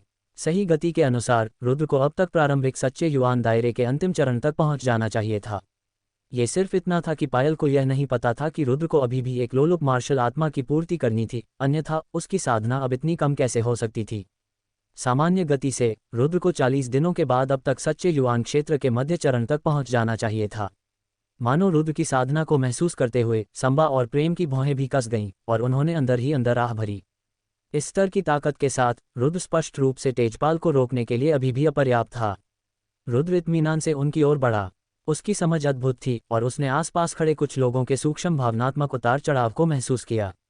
उन उतार चढ़ावों के आधार पर वह ये भी निर्धारित कर सकते थे कि संबा, पायल और अन्य लोग निराश क्यों थे। हालांकि उसे जरा भी परवाह नहीं थी। उसकी आंखें ठंडी रहीं, तेजपाल को घूरती रहीं और उसने ठंडे स्वर में कहा, मैंने तुमसे कहा था कि छोटी बहन डुआन को रिहा कर दो। क्या तुम बहरी हो? रुद्र के शब्द बहुत ठंडे थे, उनमें थोड़ी घृणा भी थी। ऐसा इसलिए था क्योंकि रुद्र ने अपनी आत्मा की धारणा से जो कुछ भी हुआ था उसे ग्रहण कर लिया था। उसे तेजपाल के व्यवहार से घृणा हुई, यहाँ तक कि उसके मन में गहरी घृणा भी हुई। एक गुणी युवती एक सज्जन पुरुष की चाहत होती है, जो मानव स्वभाव है। लेकिन अगर कोई पुरुष और महिलाओं को धमकाता है तो ये गलत है। ऐसा किसी पुरुष को बिल्कुल नहीं करना चाहिए। ये तेजपाल घमंडी और बेलगाम है, अपनी ताकत के दम पर दूसरों को धमकाता है और हद से ज्यादा परेशान करता है। बच्चे, तुम कौन हो? क्या तुम्हें पता है कि तुम किससे बात कर रहे हो? रुद्र का ठंडा स्वर सुनकर तेजपाल की आंखें गुस्से से जल उठीं। वह कौन था? तेजपाल के पास न केवल 40 के स्पिरिट वैल्यू वाला गोल्डन स्पिरिट बॉडी था, बल्कि वह न्यूकमर पीक में एक शीर्ष प्रतिभा भी था। इतना ही नहीं, उनके बड़े भाई, उनके कुल के चाचा, इनमें से कौन प्रसिद्ध नहीं था? इस नवागंतुक शिखर पर किसने उसे उकसाने का साहस किया? ऐसी पहचान के साथ उसके सामने इस युवक ने वास्तव में उससे इतनी ठंडी आवाज में सवाल करने की हिम्मत कैसे की? आप बहरा हैं? ये चंद शब्द उसके मन में बिजली की तरह गूंज रहे थे। जितना ज्यादा वह सुनता, तेजपाल का गुस्सा उतना ही बढ़ता जाता। मैं कौन हूं, इससे कोई फर्क नहीं पड़ता। जरूरी बात यह है कि अगर तुम छोटी बहन डुआन को नहीं छोड़ोगी तो मुझे बदतमीजी का इल्जाम मत दो। रुद्र का चेहरा शांत था, मानो कोई पुराना, बिना लहरों वाला कुआं हो। उसने अपने होंठों को एक ठंडे चाप में मोड़ा और तेजपाल को घूरते हुए बिना किसी हड़बड़ी के कहा, हे अशिष्ट। तेजपाल खुद को रोक नहीं पाया और आसमान तक हंसने लगा। फिर उसकी आंखें अचानक ठंडी हो गईं। उसने अपने सामने खड़े युवक को घूरते हुए कहा, तुम एकमात्र सच्चे युवान क्षेत्र के शुरुआती साधक मेरे साथ अशिष्ट व्यवहार करना चाहते हो? मैंने अपने जीवन में ऐसे मूर्खतापूर्ण शब्द कभी नहीं सुने। मैं तुम्हें एक मौका देता हूँ। जल्दी से घुटने टेककर 3 बार मुझे प्रणाम करो और यह मामला खत्म हो सकता है, वरना मुझे तुम्हें बताना पड़ेगा कि अशिष्टता क्या होती है। न्यूकमर पीक का एक नया शिष्य मुझे चुनौती देने की हिम्मत कर रहा है। क्या तुम सच में सोचते हो कि तुम हॉल मास्टर के बेटे हो? तेजपाल का चेहरा क्रूर था, उसका लहजा अविश्वसनीय रूप से घमंडी था और उसने रुद्र को बिल्कुल भी नजरअंदाज नहीं किया। एकमात्र प्रारंभिक सच्चा युवान क्षेत्र साधक उसके साथ कैसे प्रतिस्पर्धा कर सकता था? हाँ, पता नहीं ये मूर्ख कहाँ से आया है। क्या ये सिर्फ शुरुआती सच्चे युवान दायरे से ही सुंदरता को बचाना चाहता है? क्या इसे हीरो बनने की बजाय भालू बनने का डर नहीं है? संबा और प्रेम के सामने खड़े 2 युवकों ने भी व्यंग्य किया। वे दोनों सच्चे युवान क्षेत्र के मध्य चरण में प्रवेश कर चुके थे, इसलिए स्वाभाविक रूप से वे रुद्र को अपनी नजरों में नहीं रखेंगे। तुम दोनों यहीं रहो, वरना हमें असभ्य होने का दोष मत दो। रुद्र का उपहास करते हुए दोनों युवक संबा और प्रेम पर चिल्लाने से खुद को नहीं रोक सके और उसी समय उनके शरीर पर सच्चे युवान क्षेत्र के मध्य चरण की आभा पूरी तरह से फूट पड़ी। इन 2 लोगों की आभा को महसूस करते हुए संबा और प्रेम की भौहें कस गईं। लगता है तुम सचमुच बच नहीं पाओगे। इन तीनों का घमंड देखकर रुद्र की भौहें थोड़ी तंग गईं, क्योंकि उसे पता था कि इस मामले को आसानी से सुलझाना नामुमकिन है। अब बस एक ही रास्ता था कि कोई ठोस कदम उठाया जाए और बलपूर्वक इसे सुलझाया जाए। एक ठंडी खर्राट के साथ रुद्र की नजरें केंद्रित हो गईं और वह तेजपाल की ओर चल पड़ा। उसी समय उसकी आत्मिक शक्ति मुक्त हो गई और उसने तेजपाल के आभामंडल में उतार चढ़ाव और हर गतिविधि पर बारीकी से नजर रखी, ताकि वह कोई भी कदम उठाते समय सबसे अच्छा निर्णय ले सके। वरिष्ठ भाई रुद्र, जल्दी से जाकर हॉल मास्टर जियान को सूचित करो। तुम्हारे बोलने से वे जरूर आगे आएंगे। रुद्र का ठंडा चेहरा और उसके कदमों को देखकर पायल के दिल में भावनाओं का उफान आ गया। हालांकि दूसरे पक्ष का अभ्यास पर्याप्त नहीं था, लेकिन इस तरह का इरादा बहुत कम था। तेजपाल की पहचान सुनकर मनन पहले ही घबराकर भाग गया था। संभवतः आसपास कई लोग थे जो इसी वजह से नहीं आए। हालांकि तेजपाल की ताकत के बारे में सोचते हुए पायल ने भी असहायता की भावना महसूस की और केवल रुद्र से ही सुदृढ़ीकरण लाने के लिए कहा। आखिरकार रुद्र की पहचान के साथ वह संभवतः कोर हॉल के बुजुर्गों को आमंत्रित कर सकता था। जहां तक अन्य शिष्यों का प्रश्न है, परिणाम कहना सचमुच कठिन था। ये लड़की बहुत दयालु है। रुद्र हल्के से मुस्कुराया और डुआन पायल के बारे में उसकी धारणा थोड़ी बेहतर हो गई। पायल इस समय खतरे में था। अगर कोई और होता तो क्या वे इतना सोचते? वे निश्चित रूप से पहले दूसरे पक्ष को प्रयास करने देंगे और फिर इस बारे में बात करेंगे। लेकिन डुआन पायल ने शांति से सोचा और रुद्र से सुदृढ़ीकरण लाने के लिए कहा। सबसे पहले उसने सोचा कि रुद्र तेजपाल से मुकाबला नहीं कर सकता और कोई कदम उठाना व्यर्थ होगा। दूसरे, वह नहीं चाहती थी कि रुद्र को इस वजह से अनावश्यक चोटें लगें। चाहे जो भी हो, ये कहा जा सकता है कि डुआन पायल शांत और सतर्क थी और वह एक दयालु लड़की थी। इससे रुद्र का आगे बढ़ने का संकल्प और भी मजबूत हो गया। तुम्हारा उपनाम रुद्र है? अचानक तेजपाल की आंखें सिकुड़ गईं, उसे कुछ एहसास हुआ और उसने रुद्र को ठंडी नजरों से देखा। ये सही है। रुद्र धीरे धीरे चला, तेजपाल से सिर्फ 3 फीट की दूरी पर। उसने उदासीनता से कहा, लेकिन मन ही मन सोच रहा था कि कोई कदम कैसे उठाया जाए। अगर तेजपाल डुआन पायल को बंधक बनाए रखता तो कोई भी जल्दबाजी में उठाया गया कदम अनजाने में किसी निर्दोष को चोट पहुंचा सकता था। रुद्र, इस बैच में सिर्फ एक ही नया शिष्य है जिसका उपनाम रुद्र है। क्या हो सकता है कि आप वही रुद्र हों? तेजपाल की आंखें गहरी हो गईं, उसका भाव थोड़ा गंभीर हो गया और वह रुद्र को घूरने लगा। उसे नए शिष्यों के इस बैच की पूरी जानकारी थी, क्योंकि शिष्यों का ये समूह उनका प्रतिस्पर्धी होगा। रुद्र, क्या ये वही रुद्र हो सकता है जिसके पास दोषरहित मार्शल स्पिरिट है? इस समय बाकी दो युवकों के हाव भाव बदल गए और वे भी आश्चर्य से रुद्र को देखने लगे। उन्होंने बहुत पहले ही सुन लिया था कि 18 नए शिष्यों में से एक ऐसा था जिसके पास दोषरहित मार्शल स्पिरिट थी और वह सबसे बड़ा प्रतियोगी था। बात बस इतनी थी कि रुद्र इन 40 दिनों से एकांतवास में था, इसलिए जो शिष्य कुछ महीने पहले ही वहां आए थे उन्हें उससे मिलने का मौका नहीं मिला था। यह मैं हूँ, रुद्र ने कहा। यह सचमुच वही है। दोनों युवकों ने भौहें सिकोड़ लीं, जिससे डर का आभास हुआ। न केवल दोषरहित मार्शल स्पिरिट के डर से, बल्कि उससे भी ज्यादा महत्वपूर्ण बात यह थी कि वे जानते थे कि रुद्र एक ऐसा व्यक्ति था जिसे कोर हॉल विकसित करना चाहता था और उसकी हैसियत ऐसी नहीं थी जिसकी तुलना आम लोग कर सकें। अगर उन्होंने उसे नाराज किया तो परिणाम अकल्पनीय होंगे, इसलिए उनके मन में कुछ शंकाएं थीं। मुझे उम्मीद नहीं थी कि तुम उस बेदाग मार्शल स्पिरिट वाले रुद्र बनोगे। तेजपाल के हाव भाव भी थोड़े बदले, उसका अहंकार कुछ कम हुआ, लेकिन उसका कोई समझौता करने का इरादा नहीं था। इसके बजाय वह रुद्र को दिलचस्पी से घूर रहा था। उसकी आंखें इधर उधर घूम रही थीं, उसे समझ नहीं आ रहा था कि वह क्या सोच रहा है। हम सभी साथी शिष्य हैं, आपको जूनियर सिस्टर डुआन को जाने देना चाहिए। रुद्र ने अपनी हथेलियां फैलाईं और तेजपाल को घूरते हुए कहा। यदि यह मामला शांतिपूर्ण ढंग से हल हो जाता तो वह निश्चिंत होकर खुश होता, लेकिन यदि दूसरा पक्ष अड़ जाता तो उसके पास आगे बढ़ने के अलावा कोई विकल्प नहीं होता। साथी शिष्यों, तेजपाल मुस्कुराया और बोला, ठीक है, मैं उसे जाने दे सकता हूं, लेकिन केवल तभी जब तुम मुझे हरा दोगे। तुम्हें हराना है? रुद्र की भौहें तन गईं और उसकी आंखों में कुछ तेज रोशनी चमक उठी। ऐसा लग रहा था कि युद्ध होना ही था। हे, मैंने सुना है कि तुम में बेदाग मार्शल स्पिरिट है, इसलिए तुम्हारी ताकत कमजोर नहीं होगी। मुझे आश्चर्य है कि क्या तुम मुझसे लड़ने की हिम्मत कर पाओगे। तेजपाल का चेहरा घमंड से लाल हो गया और उसने रुद्र की तरफ देखते हुए कहा, जाहिर है, अगर तुम में मुझसे लड़ने की भी हिम्मत नहीं है तो चले जाओ। जब उसने बोलना समाप्त किया तो तेजपाल का स्वर तुरंत अहंकारी हो गया। यद्यपि एक निर्दोष मार्शल भावना दुर्लभ थी, लेकिन रुद्र, जो केवल सच्चे युवान दायरे के प्रारंभिक चरण में था, वास्तव में तेजपाल की नज़र में नहीं था। दफा हो जाओ। आखिरी वाक्य सुनकर रुद्र का चेहरा भी ठंडा पड़ गया। उसने भौहें सिकोड़ी, फिर आंखें सिकोड़ लीं, एक अकेले भेड़िए की तरह तेजपाल को गौर से घूरते हुए, और जोर से कहा, ठीक है, मैं तुमसे लड़ूंगा। अगर तुम हार गए तो मुझे आगे से तुम्हें छोटी बहन डुआन को धमकाते हुए मत देखना, वरना रुद्र, मुझे बेरहम होने का दोष मत देना। जोर, हे, मैं हार जाऊंगा। तेजपाल जोर से हंसा, बहुत घमंडी लग रहा था। ठीक है, चलो, मैं देखना चाहता हूं कि तुम्हारी इस निर्दोष मार्शल स्पिरिट में क्या क्षमता है। संप्रदाय के बुजुर्गों से इतना विशेष व्यवहार पाने की। अगर तुम सिर्फ बातें करते हो और कोई दम नहीं, तो तुम्हें जल्दी ही छिप जाना चाहिए। और कुछ कहने की जरूरत नहीं, बस करो। तेजपाल का अहंकार देखकर रुद्र के मुंह के कोने पर एक ठंडी चापसी उभर आई। ऐसे लोगों से निपटने के लिए उसके पास ढेरों तरीके थे, बस यहाँ उनका इस्तेमाल करना असुविधाजनक था।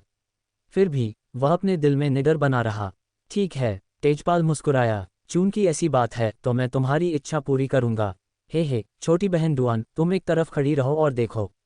इस रुद्र से निपटने के बाद मैं अपने कुल चाचा को रिपोर्ट करूंगी और उनसे हमारे बीच चीजें तय करवाऊंगी। ये कहते हुए तेजपाल ने आखिरकार अपने नाजुक हाथ से पायल की नाड़ी को थामे हुए हाथ को छोड़ दिया, बड़े बड़े कदम उठाए और रुद्र का सामना किया। डुआन पायल को आज़ाद कर दिया गया, लेकिन वह तुरंत अपने आंगन में वापस नहीं गई। इसके बजाय वह चिंता से भरे चेहरे के साथ रुद्र की ओर दौड़ी। वरिष्ठ भाई रुद्र, क्या आप आश्वस्त हैं? रुद्र के पास जाते हुए डुआन पायल ने हल्के से अपने होंठ भींच लिए, उसकी नाजुक नाक से कुड़ गई, जिससे एक चिंतित भाव प्रकट हुआ। उसने अभी अभी तेजपाल की ताकत का व्यक्तिगत अनुभव किया था और स्वाभाविक रूप से जानती थी कि वह असाधारण है। चिंता मत करो, मुझे पता है कि मैं क्या कर रहा हूँ। बस किनारे से देखो। रुद्र ने अपना हाथ बढ़ाया और पायल को एक तरफ खड़े होने का इशारा किया। तो फिर सावधान रहना। पायल की पलकें लंबी और आंखें चमकीली और जोश भरी थीं। उसकी खूबसूरत आंखें रुद्र पर टिकी थीं और उसके दिल में उसके लिए बहुत कृतज्ञता का भाव था। हालांकि उसके पास कहने के लिए हजारों शब्द थे, फिर भी वह अंत में बस इतना ही बोल पाए, मन ही मन उस युवक की जय जयकार कर रही थी। धिक्कार है। ये देखकर कि पायल, जिसे उसने अभी अभी रिहा किया था, पलक झपकते ही रुद्र की तरफ दौड़ी, तेजपाल की आंखों में तुरंत गुस्सा आ गया और उसने अपने दांत भींच लिए। उसने मन ही मन ठंडी सांस ली। तुम उस खूबसूरती को बचाकर हीरो बनना चाहते हो? मैं आज तुम्हें निकम्मा बना दूंगा। दिल में एक ठंडी खर्राट के बाद तेजपाल के शरीर से एक शक्तिशाली आभा फूट पड़ी। उसने अचानक एक कदम आगे बढ़ाया और जमीन पर पड़े नीले पत्थर उसके पैर के नीचे टूट गए। ये शक्तिशाली ऊर्जा चारों दिशाओं में फैल गई, जिससे पास खड़े संबा और प्रेम की भौहें तन गईं। ऊर्जा प्रवाह स्तर, मध्य चरण, महान पूर्णता, वास्तव में लघु पूर्णता से तुलनीय नहीं है। संबा के थोड़े ईमानदार चेहरे पर भी एक गंभीर भाव प्रकट हुआ। वह पहले ही मध्य चरण लघु पूर्णता में प्रवेश कर चुका था, लेकिन तेजपाल की महान पूर्णता की तुलना में वह स्पष्ट रूप से हीन था। सच्चा सार क्षेत्र, मध्य अवस्था, महान पूर्णता। रुद्र की आंखें थोड़ी सिकुड़ गईं। उसके सामने एक शक्तिशाली आभा, तूफान और भयानक लहरों की तरह उसकी ओर उमड़ रही थी। वह अदृश्य उतार चढ़ाव एक सहज क्षेत्र साधक को दबाने के लिए पर्याप्त था, जिससे उसका रक्त पीछे की ओर बहने लगा और उसे आंतरिक चोटें लगीं। हालांकि विभिन्न शक्तिशाली लोगों को देखने के बाद रुद्र लंबे समय से इस तरह के दबाव का आदी हो गया था। एक विचार के साथ उसके शरीर के भीतर सच्चा सार प्रसारित हुआ और उसके मेरिडियन से एक शक्तिशाली आभा उतार चढ़ाव भी फूट पड़ा।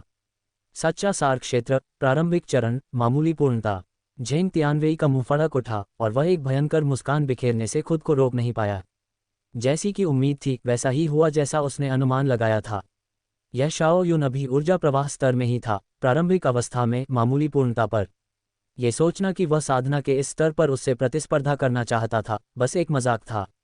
तुरंत उसकी नज़रें तेज हो गईं और उसने कहा, मेरी चाल का सामना करने के लिए तैयार हो जाओ। बोलने के बाद उसने अपनी हथेली हिलाई और सुनहरी रोशनी टिमटिमा उठी। हल्की हल्की लहरें उठीं, मानो उसकी भुजाओं को कवच की परत से सुरक्षित कर रही हों। इसके तुरंत बाद उसकी हथेली पंजे में बदल गई, उसकी पांचों उंगलियां सुनहरी रोशनी से चमक उठीं और एक मनमोहक तीक्ष्ण धार छोड़ रही थीं। दूर से देखने पर तेजपाल की पांचों उंगलियां सचमुच तीक्ष्ण दिव्य हथियारों की तरह दिखती थीं। तैरते बादल कदम, स्वर्ण भुजा कला, रहस्यमय स्वर्ण विभाजन हाथ।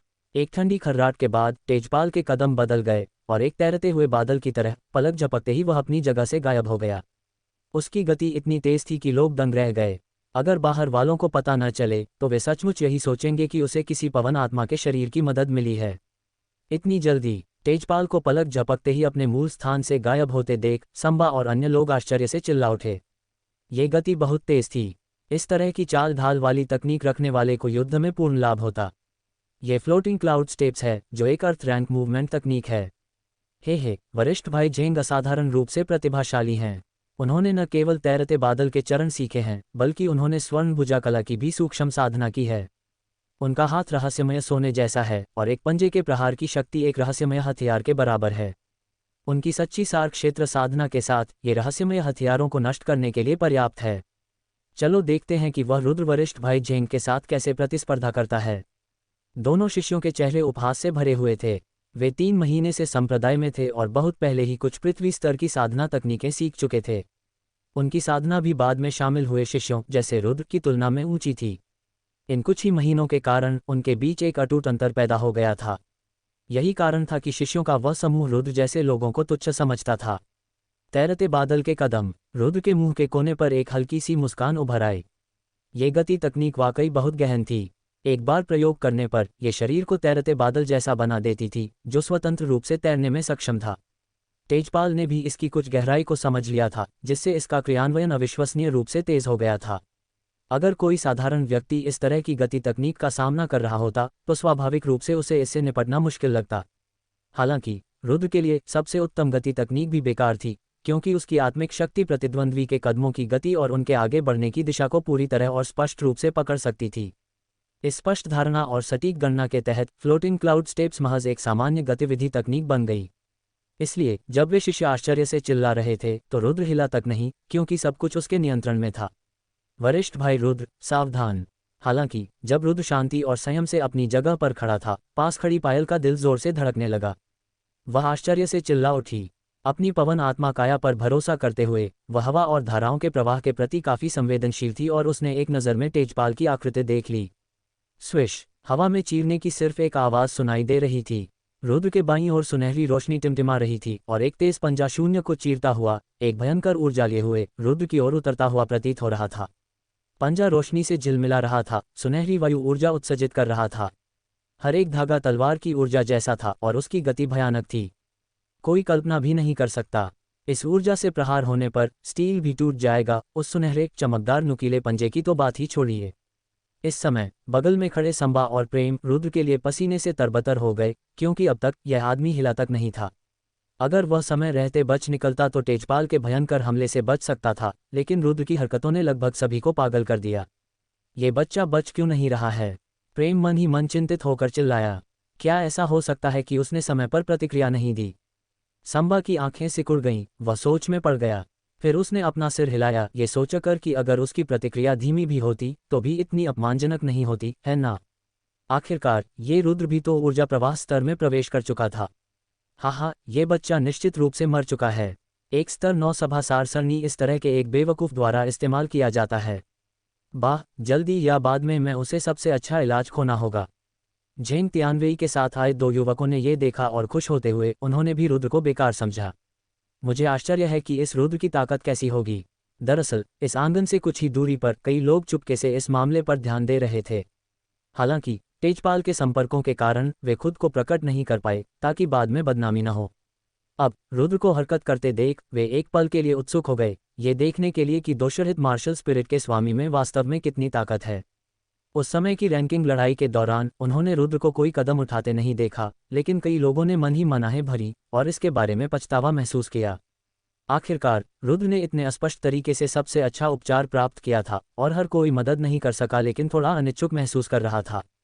कौन जानता था कि उसकी दोषरहित मार्शल स्पिरिट का वास्तव में क्या उपयोग था? जबकि हर किसी के विचार अलग अलग थे और वे रुद्र की असली क्षमताओं को देखने की तैयारी कर रहे थे, वह सुनहरा चमकदार पंजा पहले ही उतर चुका था। जैसे ही यह पंजा नीचे उतरा, तेज हवा चली और शून्य में लहरें उठने लगीं। करीब से देखने पर 5 पंजों के निशान दिखाई दिए। ये दृश्य देखकर लोगों के दिल दहल गए। ये प्रहार सचमुच शून्य को चीर सकता था। वह कैसी शक्ति थी? हर कोई चौंक गया और साथ ही वे रुद्र के लिए पसीने से तरबतर हो गए। वह कहाँ है? सभी की निगाहें तेज हो गईं। वे रुद्र की प्रतिक्रिया देखना चाहते थे, लेकिन देखने पर पता चला कि मूल स्थान पर रुद्र की आकृति कहाँ थी। क्या हो रहा है? आसपास खड़े कुछ युवक हक्के बक्के रह गए और सामने की ओर देखते रहे।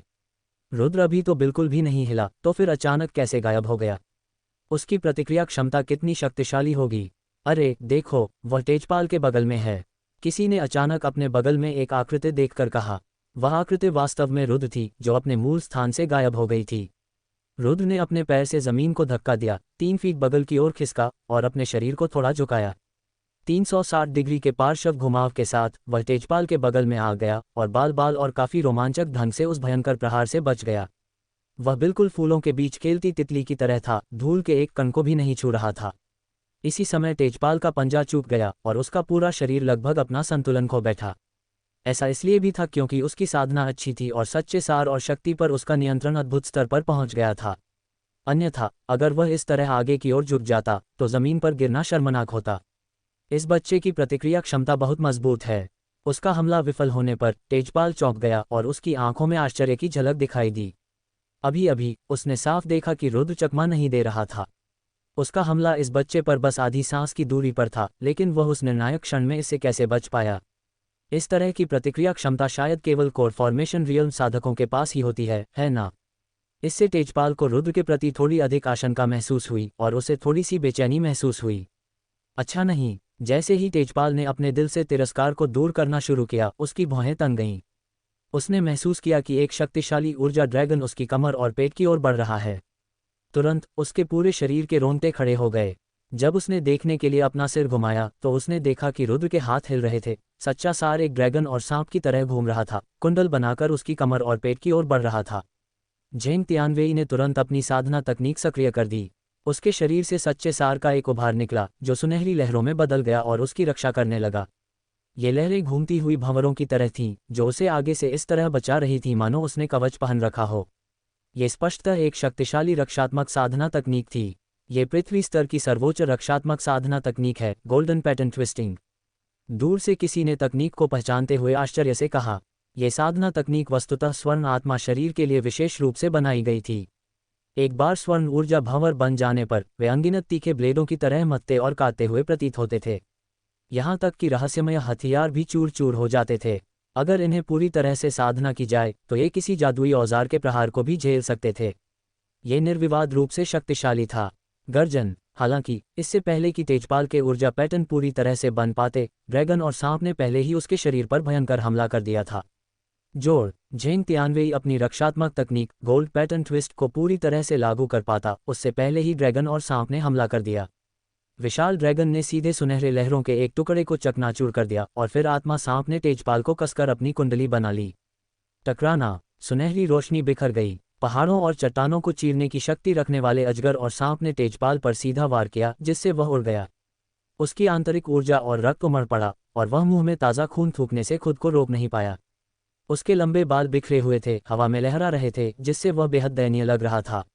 ये तेजपाल द्वारा समय पर रक्षात्मक तकनीक गोल्ड पैटर्न ट्विस्ट को सक्रिय करने के कारण ही संभव हो पाया, अन्यथा उन्हें गंभीर चोटें लग सकती थीं। धम्म। टूटी हुई डोर वाली पतंग की तरह तेजपाल पीछे की ओर उड़ गया और फिर जोर से जमीन पर गिर पड़ा।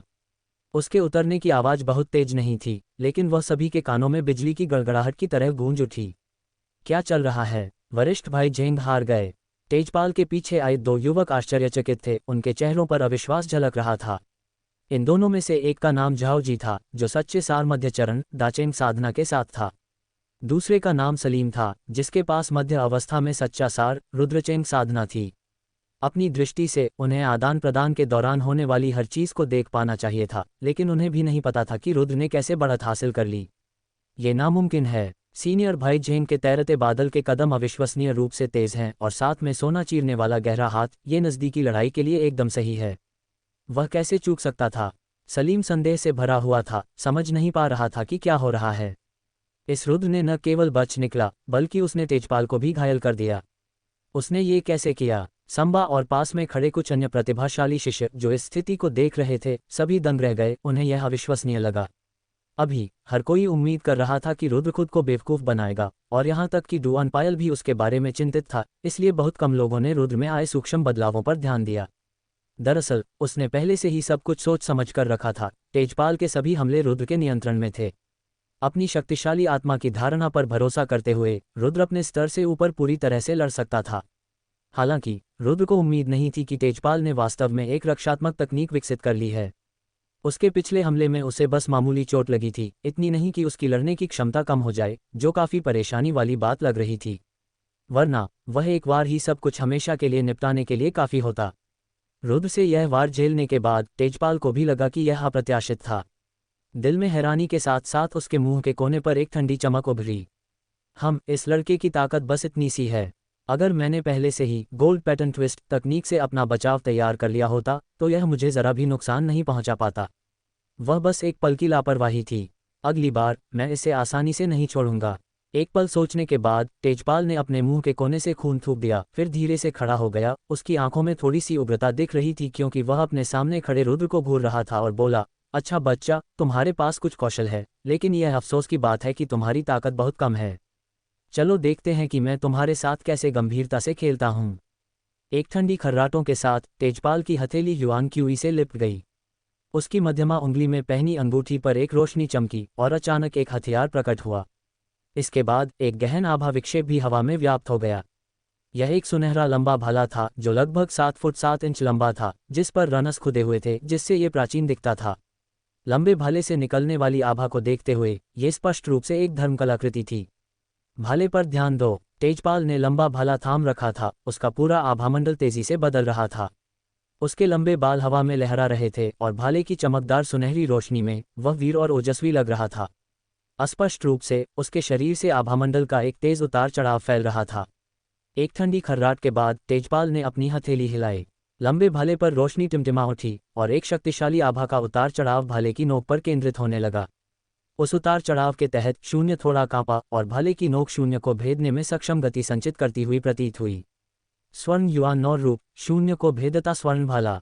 झेंग तियानवेई ने अपना लंबा भाला हवा में हिलाया। सुनहरी रोशनी का एक विस्फोट हुआ, मानो एक सुनहरा भंवर पैदा हो रहा हो। ये चकाचौंध भरी रोशनी इतनी तेज थी कि लोग अपनी आंखें नहीं खोल पा रहे थे।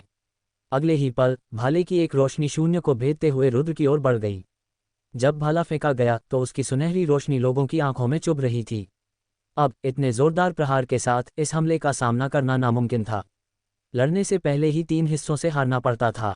धर्म शिल्पकृति की शक्ति वृद्धि के साथ इस भाले की शक्ति इतनी प्रबल थी कि यह मध्य अवस्था में मौजूद साधारण साधकों को भी बहा ले जा सकती थी। जब इस व्यक्ति ने भाला फेंका तो रुद्र भी भौंचक्का रह गया।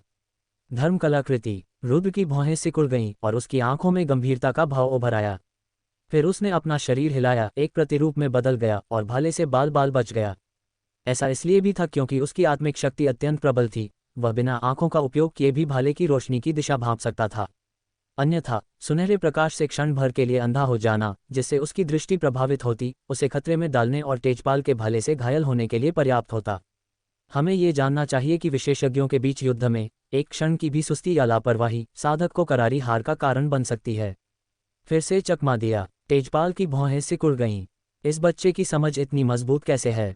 ये जानना जरूरी है कि इस भाले के प्रहार की गति और शक्ति दोनों ही उस सीमा तक पहुंच चुकी थी जिसका सामना आम लोग नहीं कर सकते थे। साधारण साधक तो इसे आसानी से टाल नहीं सकते थे।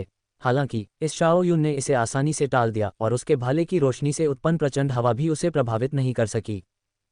तुम थोड़ी देर के लिए तो बच सकते हो, लेकिन मुझे नहीं लगता कि तुम हमेशा के लिए बच सकते हो, तेजपाल ने मन ही मन कहा। उसने तुरंत फ्लोटिंग क्लाउड स्टेप्स का इस्तेमाल शुरू कर दिया। जैसे ही उसका शरीर हिला, लंबा भाला तुरंत हवा में नाचने लगा, सुनहरे फूल बिखेरते हुए, और रुद्र की ओर वार किया। लंबा भाला शून्य को विभाजित करता है। स्वर्ण भाला लहरें तोड़ रहा है। गोल्ड युआन रोलिंग शून्य ... झेंग तियानवेई ने रुद्र पर अपना लंबा भाला लहराते हुए हमला किया। पलक झपकते ही उसने स्वर्ण युआन के 9 रूप एक बार छोड़ दिए थे। स्वर्ण युआन 9 रूप स्वर्ण युआन क्यूई से संघनित आक्रामक तकनीकें हैं। सोना तेज है। प्रत्येक भाला प्रहार अविश्वसनीय रूप से शक्तिशाली था, जो ऊपरी, मध्य और निचले रुख से एक साथ हमला करता था, जिससे रुद्र के लिए बच निकलना लगभग असंभव हो जाता था। इस भयंकर हमले के तहत अपनी आत्मिक शक्ति के बावजूद, जो उसे तेजपाल के तीखे हमलों को समझने की अनुमति देती थी, रुद्र घबरा गया।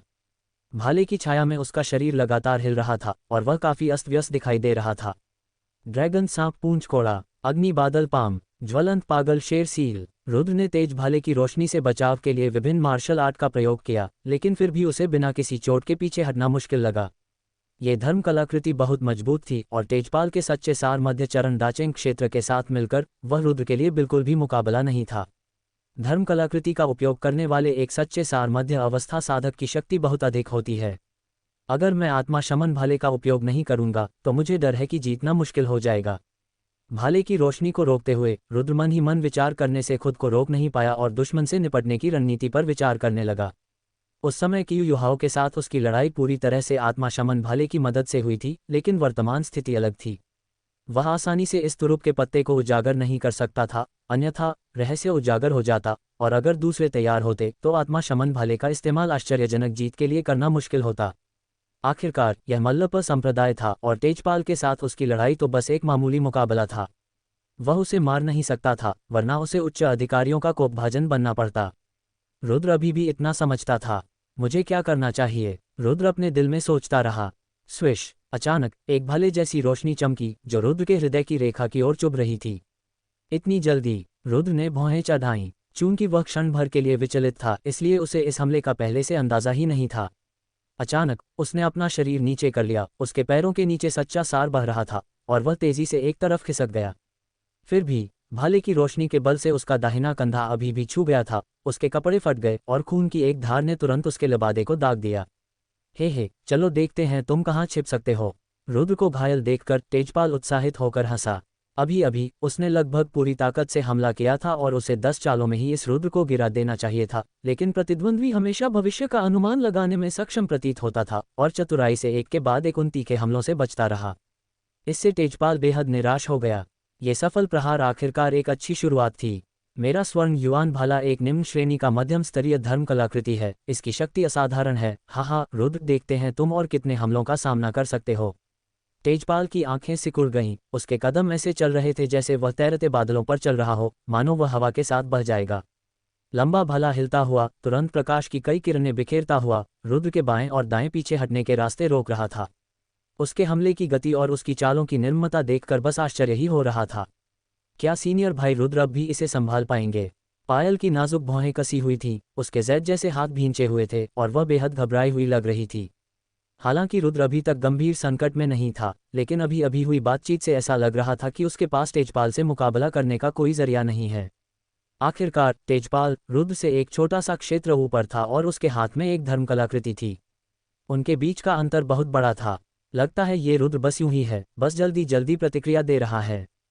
सलीम और असीम के मुंह फड़कने लगे, एक तिरस्कार भरी मुस्कान उभर आई। ऐसा इंसान अगर हमला भी करे तो भी गिर सकता है, इसमें चिंता की क्या बात है। फ्लॉलेस मार्शल सोल तो बस इतना ही था। लगता है अब इस शाओ युन से डरने की कोई ज़रूरत नहीं है। दूर खड़े कुछ साधकों ने मन ही मन सोचा, जब तक उनकी साधना शाओ युन से ऊंची है, उन्हें उससे डरने की ज़रूरत नहीं है।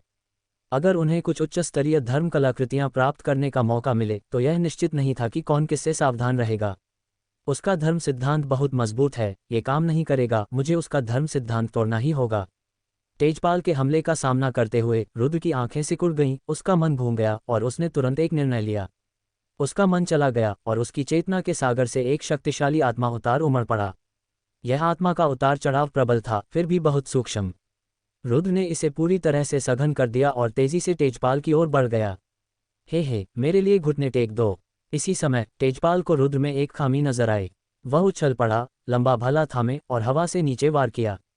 उसका निशाना सीधा उसका कंधा था और वह ताई पर्वत की शक्ति से रुद्र को घुटनों पर लाद देना चाहता था।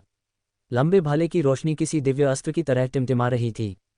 तेजपाल के स्वर्ण युआन क्यूई से प्रेरित होकर इसने इस धर्म कलाकृति की शक्ति को पूरी तरह से मुक्त कर दिया।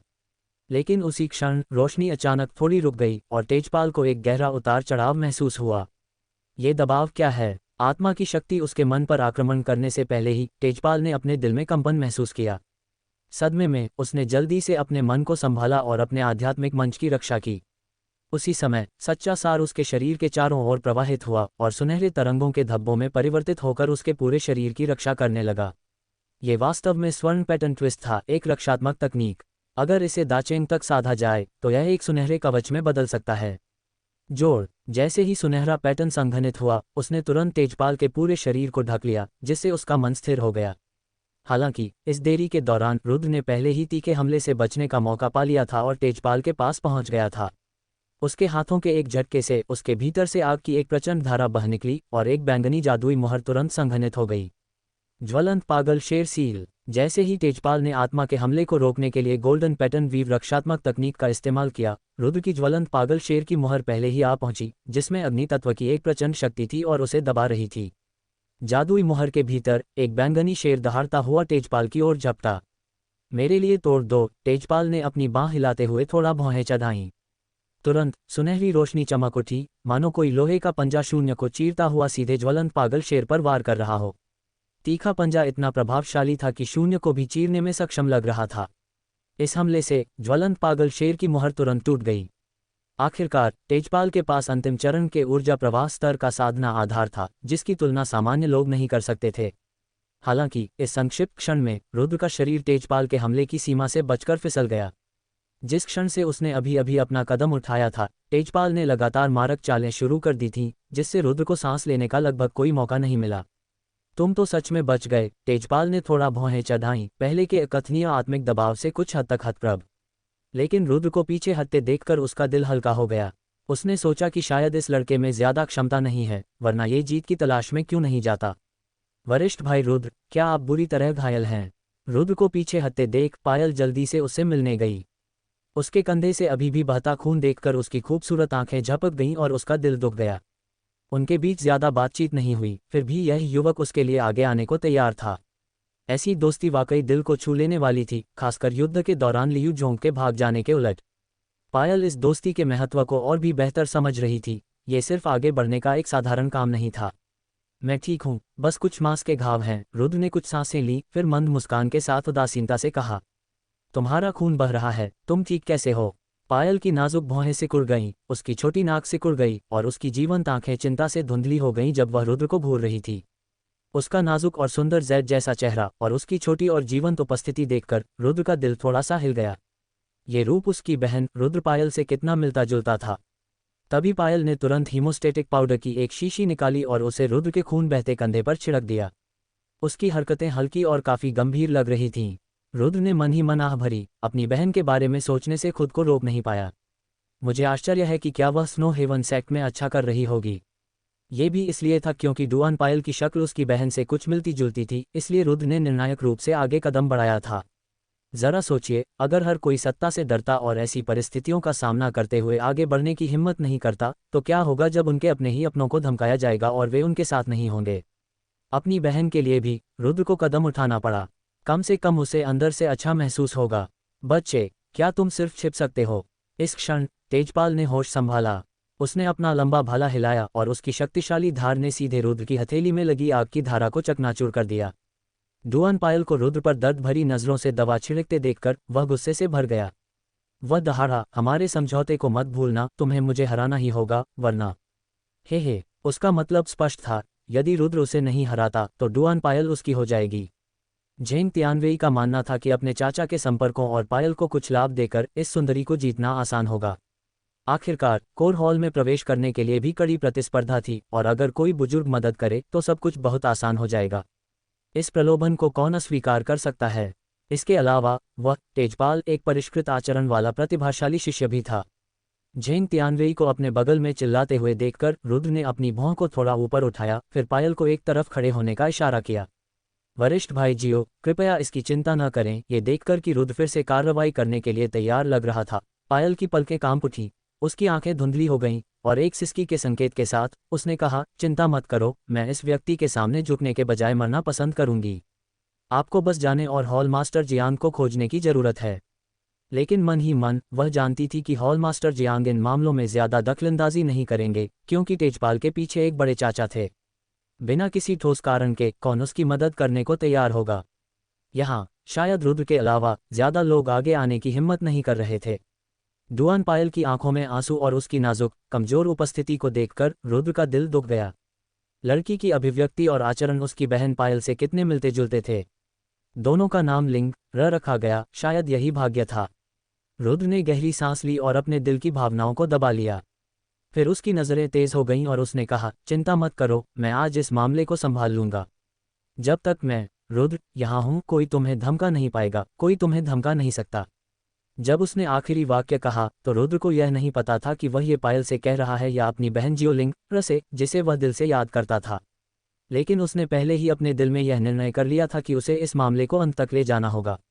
बोलने के बाद उसने अपना हाथ आगे बढ़ाया, धीरे से डुआन पायल को अपने पीछे धकेला, फिर एक कदम आगे बढ़ा। उसकी नज़र सामने की ओर टिकी हुई थी।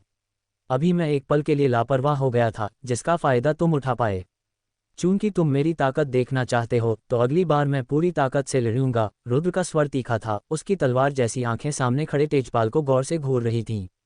हालांकि प्रतिद्वंद्वी उससे एक छोटा सा क्षेत्र ऊंचा था, फिर भी उसे डरने की कोई जरूरत नहीं थी। साथ ही उसका ईश्वर शमन भाले का इस्तेमाल करने का कोई इरादा नहीं था। अगर उसे लड़ना ही था तो उसे तेजपाल को खुलेआम और सम्मानपूर्वक हराना होगा। तभी वह समस्या का हमेशा के लिए समाधान कर पाएगा और दूसरों को रोक पाएगा। हे, पूरी ताकत से लड़ो। रुद्र को आगे बढ़ते देख तेजपाल ने भौहें चढ़ाईं और व्यंग्यात्मक लहजे में कहा, मुझे बस उम्मीद है कि तुम बाद में टालमटोल नहीं करोगे। हे, कोर हॉल में हम में से हर एक विशिष्ट शिष्य है। हालांकि हम रूकी पीक के केवल शुरुआती स्तर के शिष्य हैं, हम अपनी प्रतिष्ठा नहीं खो सकते। पूरी ताकत से लड़ो, चिंता मत करो, मैं तुम्हारे साथ नरमी बरतूंगा। इस बच्चे में ज्यादा क्षमता नहीं है, फिर भी वो सुंदरता को बचाने में हीरो बनने की कोशिश कर रहा है। असीम और सलीम जो पास ही थे, दोनों की आंखों में तिरस्कार झलक रहा था। उनकी राय में रुद्र की दोषरहित मार्शल आत्मा कुछ खास नहीं थी। वह तेजपाल के जादुई उपकरण के खिलाफ कोई लाभ नहीं उठा सकता था। रुद्र ने तेजपाल के उत्तेजक शब्दों और आसपास के लोगों की ठंडी टिप्पणियों को पूरी तरह से नज़रअंदाज कर दिया। उसका मन विचलित हुआ और तुरंत एक दृश्य सामने आया, स्वर्गीय ज्वाला की 5 शैलियों का समग्र सूत्र और पहली शैली की साधना की मूल बातें। एक विचार के साथ ये तकनीक रुद्र की चेतना में पूरी तरह समा गई। ऐसा लगा जैसे उसने पलक झपकते ही इस मार्शल आर्ट का हजारों बार अभ्यास कर लिया हो। इसके बाद उसकी चेतना में हलचल हुई और उसकी चेतना के सागर में मौजूद बैंगनी ज्वाला मार्शल आत्मा प्रकाश से झिलमिला उठी। उसके पूरे शरीर में बैंगनी ज्वाला की एक धारा बह रही थी। यदि कोई अपने मन से महसूस करे तो वह पाएगा कि रुद्र अपने शरीर के भीतर बैंगनी लौ को नियंत्रित कर रहा था ताकि वह उसकी मेरिडियन को प्रभावित कर सके। किसी भी उन्नत मार्शल आर्ट में विशिष्ट मानसिक तकनीकें होती हैं।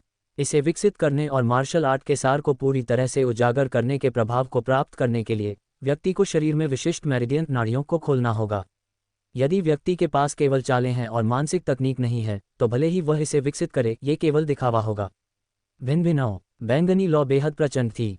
इसके प्रभाव से एक शिरोबिंदु तुरंत खुल गया। फिर एक बाढ़ की तरह वह नीचे की ओर भड़क उठी और एक एक करके विशिष्ट शिरोबिंदुओं को खोल दिया। उसी समय रुद्र के शरीर के भीतर से एक गहन आभा भी फैल गई। वाह! रुद्र के वस्त्र बिना हवा के हिल गए और उसके शरीर से हवा की एक झुलसा देने वाली धारा फैल गई, जिससे आसपास का तापमान तेजी से बढ़ गया। हवा की यह कैसी तपती धारा है? लगता है इस रुद्र के शरीर में आग की एक सूक्ष्म धारा घूम रही है। जब वह हवा की धारा फैली तो आसपास के सभी लोग चौंक गए, खासकर असीम और सलीम। उन्हें आश्चर्य हुआ, ये रुद्र क्या कर रहा है? ऊर्जा प्रवाह स्तर के साधकों की गहरी धारणा के कारण वे महसूस कर सकते थे कि रुद्र सच्ची अग्नि एकत्रित कर रहा था। मुझे ऐसा लग रहा है जैसे वह अपनी मेरिडियंस पर प्रभाव डाल रहा है। थोड़ी देर रुकने के बाद असीम ने कुछ अनिश्चितता के साथ सलीम को देखा। क्या यह मध्याह्न रेखाओं पर प्रभाव डाल रहा है? सलीम ने अपनी आंखें सिकुड़ते हुए धीरे से कहा, इसके संकेत हैं। ऊर्जा प्रवाह स्तर के साधकों की धारणा बहुत स्पष्ट होती है। अगर वे ध्यान से देखें तो वे रुद्र के शरीर पर एक निश्चित मेरिडियन के साथ निरंतर प्रवाहित होती अग्नि की एक सूक्ष्म धारा पा सकते हैं। ये दृश्य स्पष्ट रूप से मेरिडियन को प्रभावित कर रहा है, ठीक वैसे ही जैसे कुछ उच्च स्तरीय मार्शल आर्ट की साधना करते समय होता है। पृथ्वी स्तर पर उन मार्शल कौशलों को, क्योंकि उनमें विभिन्न परिवर्तन और गहन अर्थ निहित थे, पहले से ही मार्शल आर्ट कहा जाता था। लगता है ये रुद्र अभी अभी मार्शल आर्ट्स हॉल से आया है। क्या हो सकता है कि इसने कोई मार्शल आर्ट सीखी हो और दुश्मन का सामना करने के लिए यहाँ उसे सीखने की योजना बना रहा हो? कुछ ही दूरी पर आंगन में छिपे शिष्यों ने रुद्र की अजीबोगरीब हरकतों से बेहद हैरान होकर कहा, मेरिडियन को प्रभावित कर रहे हैं, मार्शल आर्ट सीख रहे हैं। पास ही खड़े संबा और प्रेम भी दंग रह गए। महाशत्रु उनके सामने खड़ा है। क्या अब युद्धकला साधना उपयोगी है? ये स्पष्टतः अंतिम क्षण में बुद्ध के चरणों से लिपटने का प्रयास है। हे रुद्र, मुझे लगता है कि तुम अपनी बुद्धि के अंत पर हो। तेजपाल जोर से हंसा, रुद्र को काफी तिरस्कार से घूरते हुए। ठीक है, मैं तुम्हारे मेरिडियन पर सफलतापूर्वक प्रभाव डालने का इंतजार करूंगा। मैं देखना चाहता हूं कि तुम कौन सी अद्वितीय मार्शल आर्ट विकसित कर सकते हो। लेकिन मैं तुम्हें सिर्फ आधा घंटा दूंगा। अगर आधे घंटे के बाद भी तुम इस मार्शल आर्ट में महारत हासिल नहीं कर पाए तो मुझे असभ्य होने का दोष मत देना। तेजपाल ने एक भौं उठाए। हमला करने की कोई जल्दी नहीं थी, बस तिरस्कार भरे चेहरे से रुद्र को घूर रहा था। अब तक वह और भी अधिक आश्वस्त हो गया था कि रुद्र में कोई वास्तविक क्षमता नहीं थी। अन्यथा वह युद्ध के दौरान युद्ध कला का अभ्यास क्यों करेगा तथा स्थिति को बदलने का प्रयास क्यों करेगा? वास्तविक लड़ाई के दौरान क्या अन्य लोग उसे मार्शल आर्ट सीखने का मौका देंगे?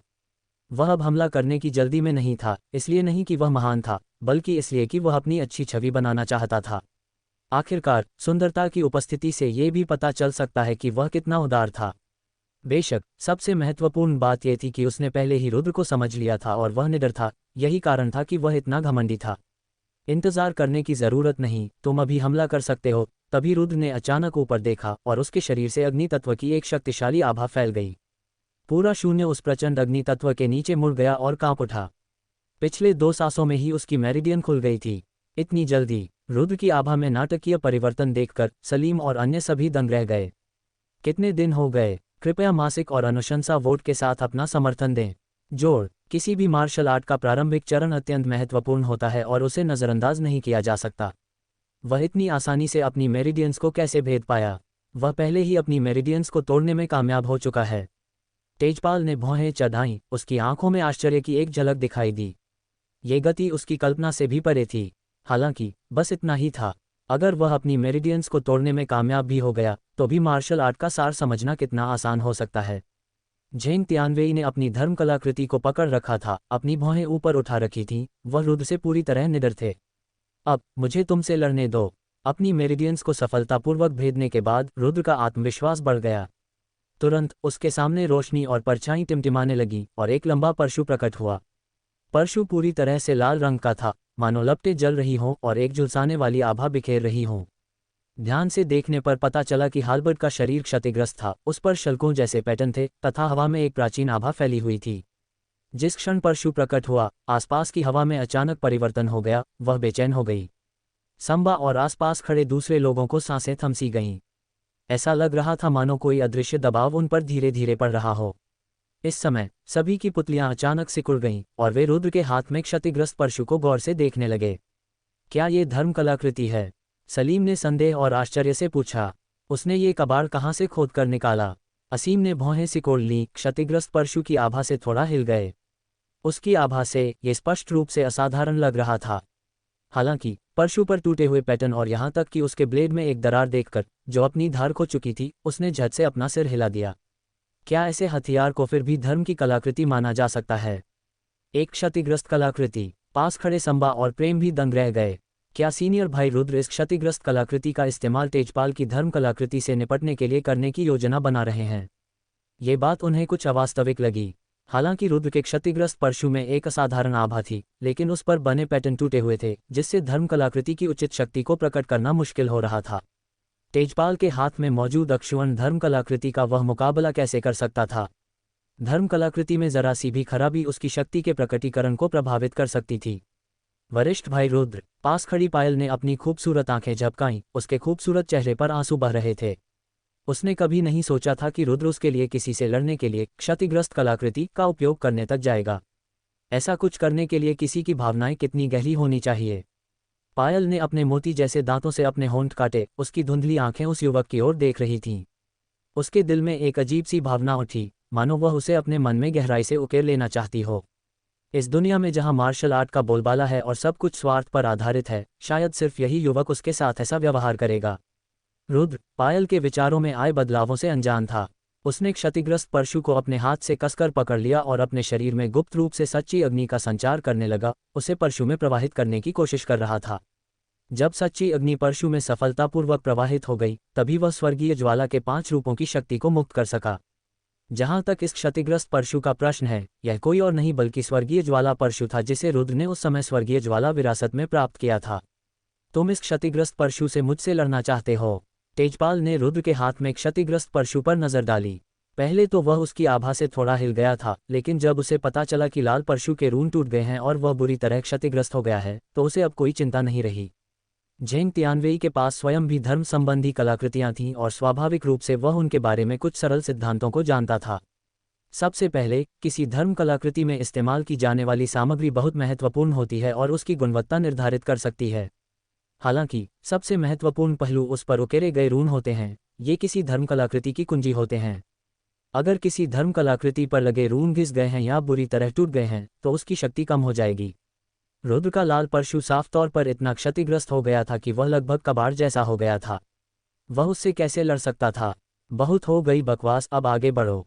रुद्र ने आगे कुछ नहीं कहा। उसकी नज़रें तेज हो गईं और उसके दिमाग में एक दृश्य कौंध गया।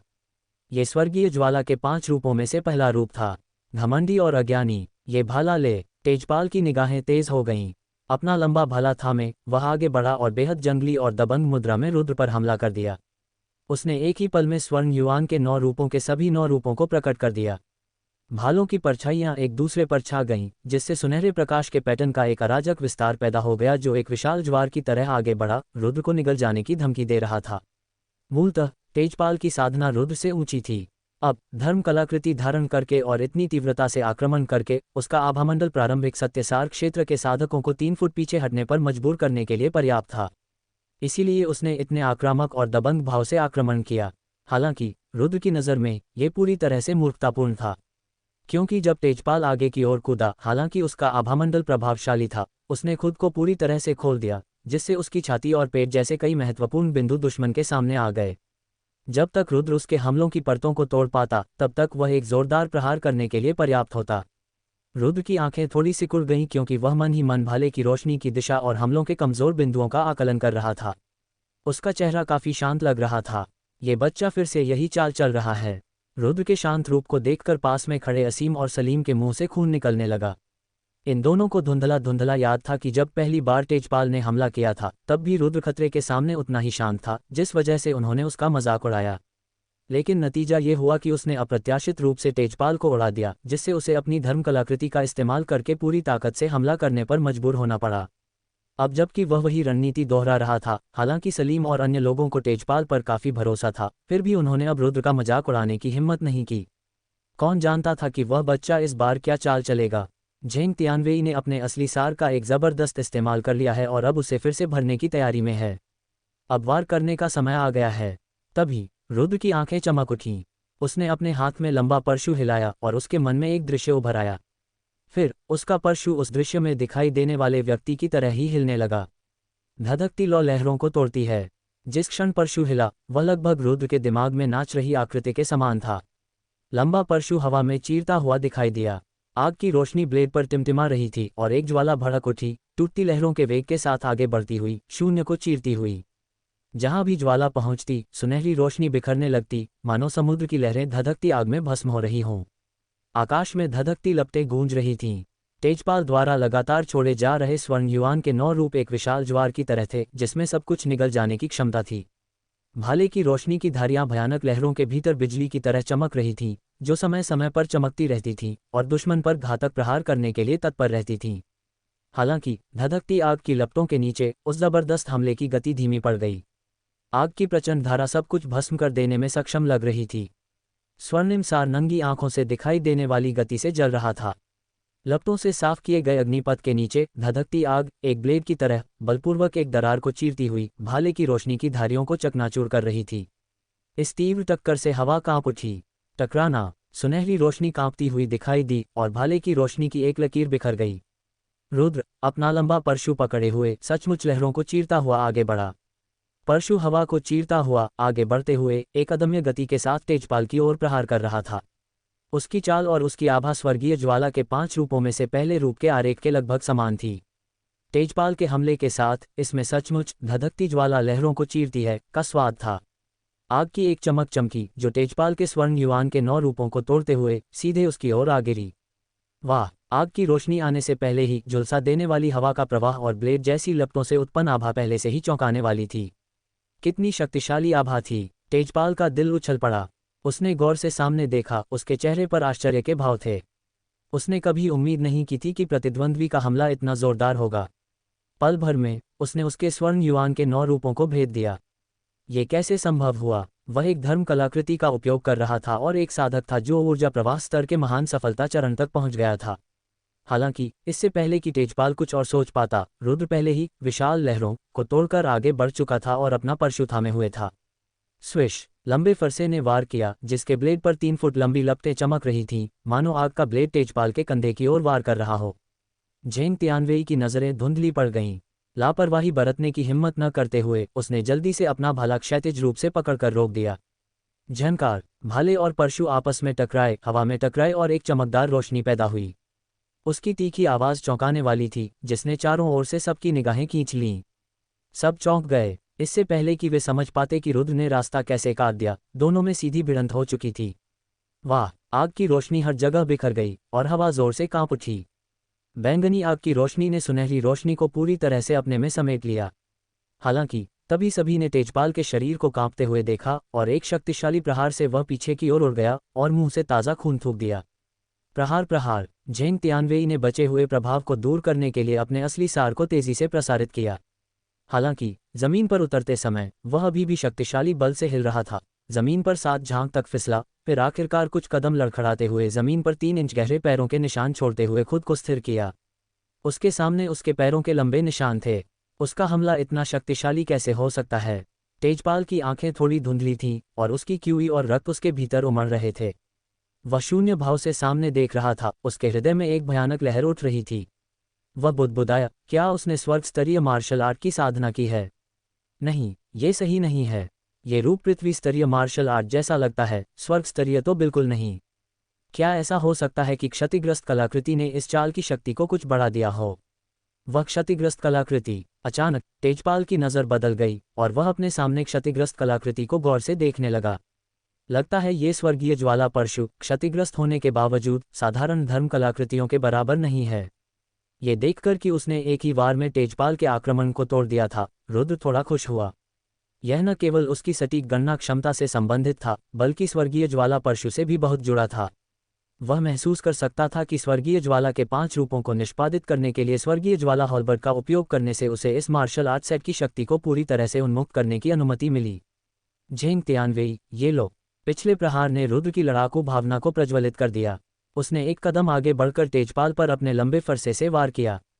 इस बार यह अभी भी स्वर्गीय ज्वाला के 5 रूपों में से पहला रूप था। धधकती ज्वाला लहरों को तोड़ती है। स्विश! लंबा परशु हिल गया और बैंगनी लपटें टिमटिमाने लगीं, मानो कोई अग्नि ड्रैगन परशु से बाहर निकलकर अपने नुकीले दांत और पंजे दिखाते हुए आगे की ओर बढ़ रहा हो। इस बार लहरों के टूटने जैसी अनुभूति अधिक महसूस हुई। लगता है उसके हमले की कलात्मक अवधारणा थोड़ी गहरी हो गई है। रुद्र को हमला जारी रखते देख तेजपाल के चेहरे पर गंभीरता छा गई और वह लापरवाही बरतने की हिम्मत नहीं जुटा पाया। उसने अपना हाथ हिलाया और हमले का सामना करते ही सुनहरी रोशनी फूट पड़ी। अभी अभी वह बहुत लापरवाह होने के कारण अचानक से चौंक गया था। झनझन झनझन भालों और परशु की परछाइयों के बीच टकराव हुआ, जिससे बजने जैसी आवाजें निकल रही थीं। दोनों आकृतियां लगातार एक दूसरे में गुंथी हुई थीं और भयंकर युद्ध कर रही थीं। कुछ ही देर में दोनों के बीच दर्जनों वार हो गए। हर बार जब रुद्र हमला करता तो उसकी गति बढ़ जाती। इस विचित्र दृश्य को देखकर आसपास के लोग अचंभित रह गए। जोड़, क्या ये रुद्र वास्तव में वरिष्ठ भाई झेंग के साथ सीधे टकराव कर सकता है? उसकी गति को देखो, वह बढ़त हासिल करता हुआ प्रतीत हो रहा है। मुझे ऐसा क्यों लग रहा है कि उसकी हलबर्ड तकनीक लगातार निखर रही है। उसने तो बस यूं ही इस धधकती लौ हलबर्ड तकनीक की साधना शुरू नहीं कर दी होगी, है ना? सलीम और बाकी लोग बगल से देख रहे थे, उनके दिल सदमे से भर गए। अगर ऐसा था तो रुद्र की प्रतिभा वाकई भयानक थी। लगता है रुद्र अभ्यास के लिए सीनियर भाई झेंग का इस्तेमाल कर रहा है। असीम की भौहें सिकुड़ गईं जब उन्हें एक सुराग मिला। उसे स्पष्ट रूप से याद आया कि जब रुद्र ने पहली बार हमला किया था तो ब्लेजिंग वेव ब्रेकर चाल पर्याप्त कुशल नहीं थी और कलात्मक अवधारणा में भी कमी थी। लेकिन अब हर बार जब वह इसका इस्तेमाल करता था तो शक्ति अलग होती थी, जिससे तेजपाल पर भारी दबाव पड़ता था।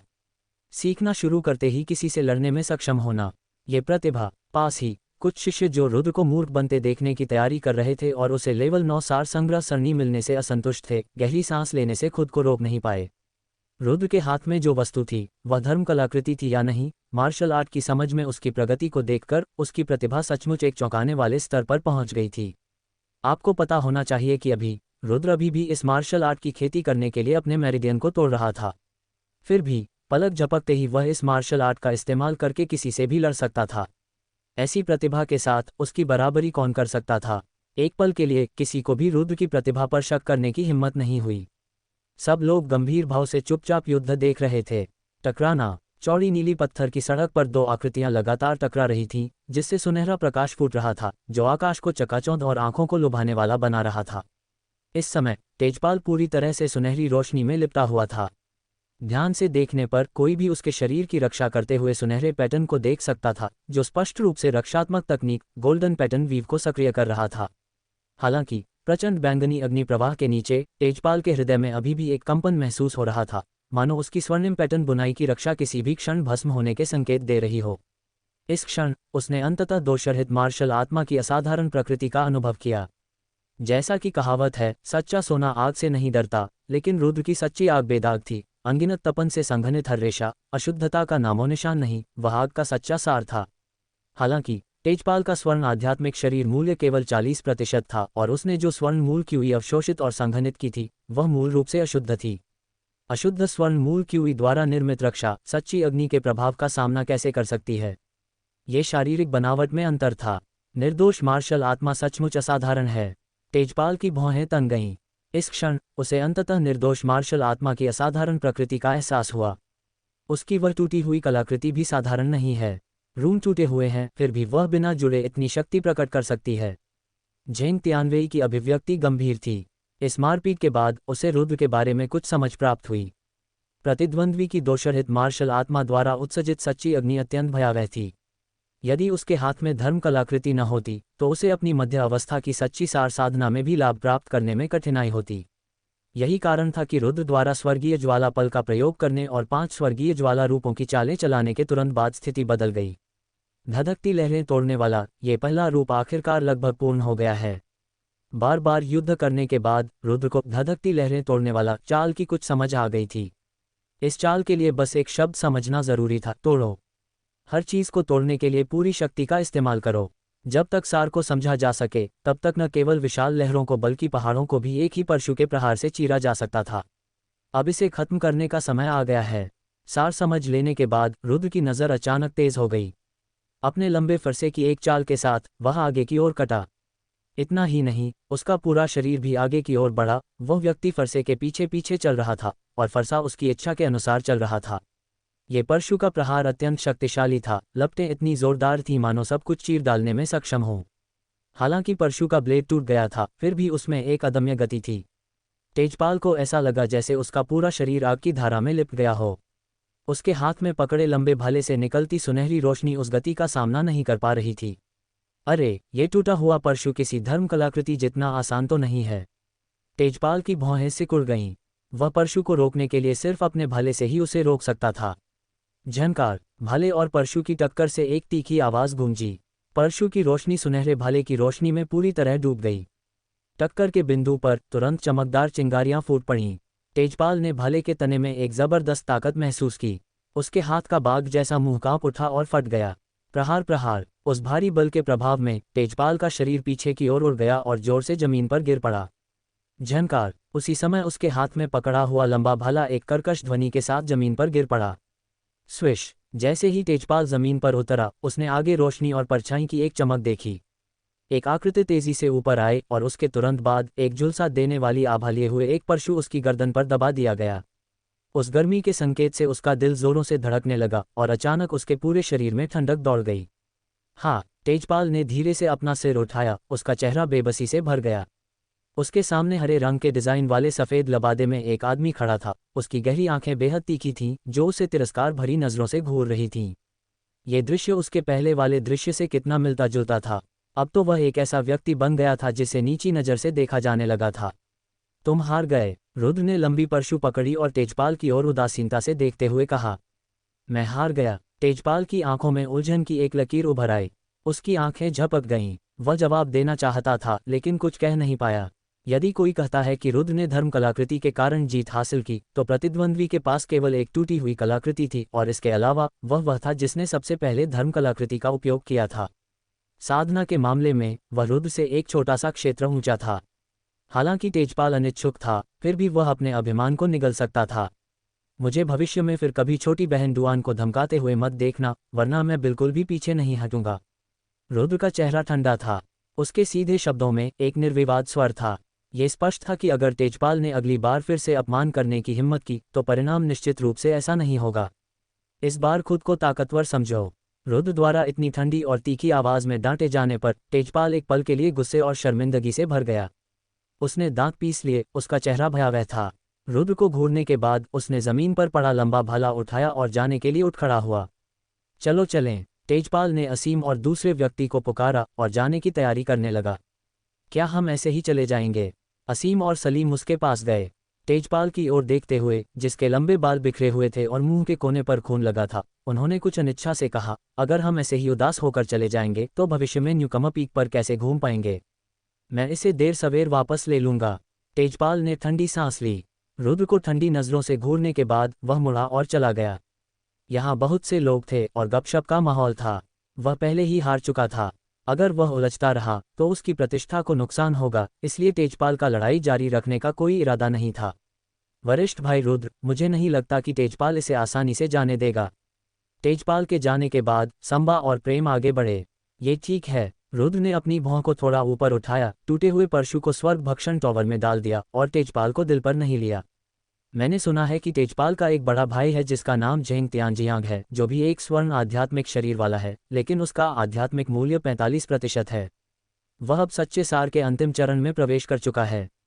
अगर वह आगे बढ़ता है तो भविष्य में बहुत परेशानी हो सकती है। प्रेम ने रुद्र की उदासीन नज़र देखी और उसके मन में थोड़ा संदेह हुआ, लेकिन फिर भी वह उसे याद दिलाने से खुद को नहीं रोक सका। इस घटना के बाद वह रुद्र के प्रति थोड़ा और सम्मान महसूस करने से खुद को नहीं रोक सका। अंतिम चरण का सच्चा सार। ये सुनकर रुद्र की भौहें थोड़ी सिकुड़ गईं। फिर उसके मुंह के कोने पर एक हल्का सा उभार आया और उसने कहा, मुझे उम्मीद है कि वह मुझे उकसाएगा नहीं, वरना मुझे दूसरों को चेतावनी देने के लिए उसका उदाहरण बनाने में कोई आपत्ति नहीं है। इस तरह मैं खुद को भी कुछ परेशानियों से बचा सकता हूँ। जैसे ही उसने यह बात कही, रुद्र की निगाहें जानबूझकर या अनजाने में सभी दिशाओं में आंगनों की ओर चली गईं। पास में ही उसे साफ महसूस हुआ कि करीब 10 लोग इस मामले को गुप्त रूप से देख रहे हैं। इनमें से ज्यादातर लोग वे शिष्य थे जो रुद्र के साथ संप्रदाय में शामिल हुए थे। उन्हें रुद्र के स्तर 9 सार संग्रह सरणी प्राप्त करने पर यकीन नहीं था और उन्होंने पहले भी उनका मजाक उड़ाना नहीं छोड़ा था। हालांकि रुद्र द्वारा तेजपाल को हराने के बाद उनके दिलों का असंतोष स्पष्ट रूप से कम हो गया। हालांकि शत्रुता बहुत कम नहीं हुई थी। आखिरकार मुख्य शिष्य के रूप में वे सभी प्रतिस्पर्धी होंगे। कौन एक से अधिक शक्तिशाली प्रतिद्वंद्वी की कामना करेगा? ये देखकर कि रुद्र को कोई परवाह नहीं है, प्रेम और संबा ने भी बात करना बंद कर दिया। इस लड़ाई के बाद रुद्र पहले से ही उनकी नज़रों में कुछ हद तक अथाह हो गया था। वरिष्ठ भाई शियाओ, क्या तुम सच में अभी कोई मार्शल आर्ट सीख रहे थे? पास ही खड़े संबा की आंखें अचानक चमक उठीं। उसने आंखें सिकोड़ लीं और एक ईमानदार मुस्कान के साथ पूछा। पहले वाले दृश्य को याद करते ही उसका दिल जोर जोर से धड़कने लगा, उसका खून खौल उठा। लोग अक्सर कहते हैं कि अंतिम समय में रटना उचित नहीं है, लेकिन इस रुद्र ने स्थिति को उलटने के लिए इसका इस्तेमाल किया। रुद्र ने अनन्य से सिर हिलाया। सचमुच? ये सुनकर संबा अपनी आंखें चौड़ी करने से खुद को नहीं रोक सका। तुम्हारी प्रतिभा तो बहुत ज्यादा बड़ा चढ़ाकर बताई गई है ना? प्रेम का चेहरा भी आश्चर्य से भर गया। हालांकि उसे इसकी उम्मीद थी, फिर भी रुद्र को ये स्वीकार करते देख उसे बहुत धक्का लगा। सामान्यतः किसी मार्शल आर्ट का स्तर जितना ऊंचा होता है, उसे सफलतापूर्वक साधना उतना ही कठिन होता है। उदाहरण के लिए इस पृथ्वी स्तरीय मार्शल आर्ट को ही लें। यहाँ तक कि उनके जैसी प्रतिभाओं को भी पृथ्वी स्तरीय मार्शल आर्ट की प्रारंभिक समझ हासिल करने में एक दिन लग जाएगा। लेकिन अभी रुद्र को कितना समय लगा? कुछ ही सांसों में उसने अपनी मेरिडियन खोल दी। एक पल में उसने चालें समझ लीं और दुश्मन का सामना करने में सक्षम हो गया। इस प्रतिभा की तुलना कौन कर सकता है? यह आदमी सचमुच एक राक्षस है। तेजपाल तो जा चुका था, लेकिन पास ही के आंगन और पुराने पेड़ों में छिपे युवक हिले नहीं थे। वे अब भी सच्चाई की जांच करना चाहते थे। अब रुद्र को ये बात कबूल करते देख वे सब हिल गए। एक दुर्जय प्रतिद्वंद्वी की तरह लग रहा है। एक विशाल पेड़ पर रतन की भौहें सिकुड़ गईं क्योंकि उसने दबाव महसूस किया और उसके बाद ही वह वहां से चला गया। वरिष्ठ भाई रुद्र, इस समय के लिए शुक्रिया। डुआन पायल आगे बढ़ी, उसकी खूबसूरत आंखों में एक अनोखी चमक थी। उसके नाजुक जैद जैसे चेहरे पर एक हल्की सी लाली छा गई। उसने रुद्र की तरफ देखा। उसके पास कहने के लिए हजारों शब्द थे, लेकिन आखिरकार वह सिर्फ यही एक वाक्य कह पाए। हाँ, तुम दोनों बातें करो। पायल की झिझक भरी नजर देखकर प्रेम और संबा चतुराई से चले गए। बस एक छोटी सी बात थी। रुद्र मुस्कुराया। हम सब साथी शिष्य हैं, इतनी विनम्रता क्यों? बस एक छोटी सी बात। रुद्र का उदासीन रूप देखकर पायल की चमकीली आंखों में निराशा की एक झलक उभर आई। उसने अपने मोती जैसे दांतों से अपने होंठ कसकर भींच लिए। न जाने क्यों उसे ऐसा लगा जैसे उसके सीने में सांस अटक गई हो। लेकिन अगर वह बोलने लगती तो उसके कान शर्म से फिर लाल हो जाते। वरिष्ठ भाई रुद्र, आपके घाव से अभी भी खून बह रहा है। मुझे इसे साफ करने में मदद करने दीजिए। पायल की आंखें चमक उठीं। एक पल की हिचकिचाहट के बाद आखिरकार उसने कहा। रुद्र ने उसके लिए जो घाव सहा था, उसे देखकर उसके दिल में एक दर्द सा उठ गया। लेकिन उससे भी अधिक ये कृतज्ञता थी। इस बार आगे बढ़ने के रुद्र के साहसी कार्य ने स्पष्ट रूप से इस युवा लड़की पर एक उत्कृष्ट प्रभाव छोड़ा, जो अपने प्यार की पहली भावनाओं का अनुभव कर रही थी। मासिक वोट और सिफारिश वोट का अनुरोध। कृपया इस बूढ़े राक्षस का समर्थन करें जो पिछले कुछ दिनों से लगातार अध्याय लिख रहा है। आपके प्रबल समर्थन से ही इस बूढ़े राक्षस को लिखने और अध्याय लिखने की प्रेरणा मिलेगी। बस मामूली सी चोट है, कोई गंभीर बात नहीं। पायल की सिकुड़ी हुई भौहें और चिंतित भाव देखकर रुद्र मंद मंद मुस्कुराया। उसे पहले बस ऊर्जा के एक विस्फोट से चोट लगी थी, जो ज्यादा गंभीर नहीं थी। हालांकि इस लड़ाई के दौरान उसे साधना में आई कमी का भी एहसास हुआ। यदि वह सच्चे सार के मध्य चरण में होता तो वह इतना पीड़ित नहीं होता। तो क्या तुम्हें मेरी किसी मदद की जरूरत है? रुद्र को मना करते देख पायल ने अपनी लंबी पलकें झपकाईं। उसकी चमकदार आंखें प्रत्याशा से भरी हुई थीं। वह उसे गौर से देख रही थी, मानो वह भी इस युवक के लिए कुछ कर सकती हो। हाँ, कोई जरूरत नहीं। रुद्र मुस्कुराया और बोला, तुम्हें बस उस आंगन में रहना चाहिए और साधना करनी चाहिए। अगर तुम्हें कोई परेशानी आए तो तुम मुझे ढूंढ सकते हो। न जाने क्यों अब जितना ज्यादा वह पायल को देखता, उतना ही ज्यादा उसे अपनेपन का एहसास होता। शायद ऐसा इसलिए था क्योंकि वह अपनी बहन पायल से बहुत लंबे समय से अलग रह रहा था।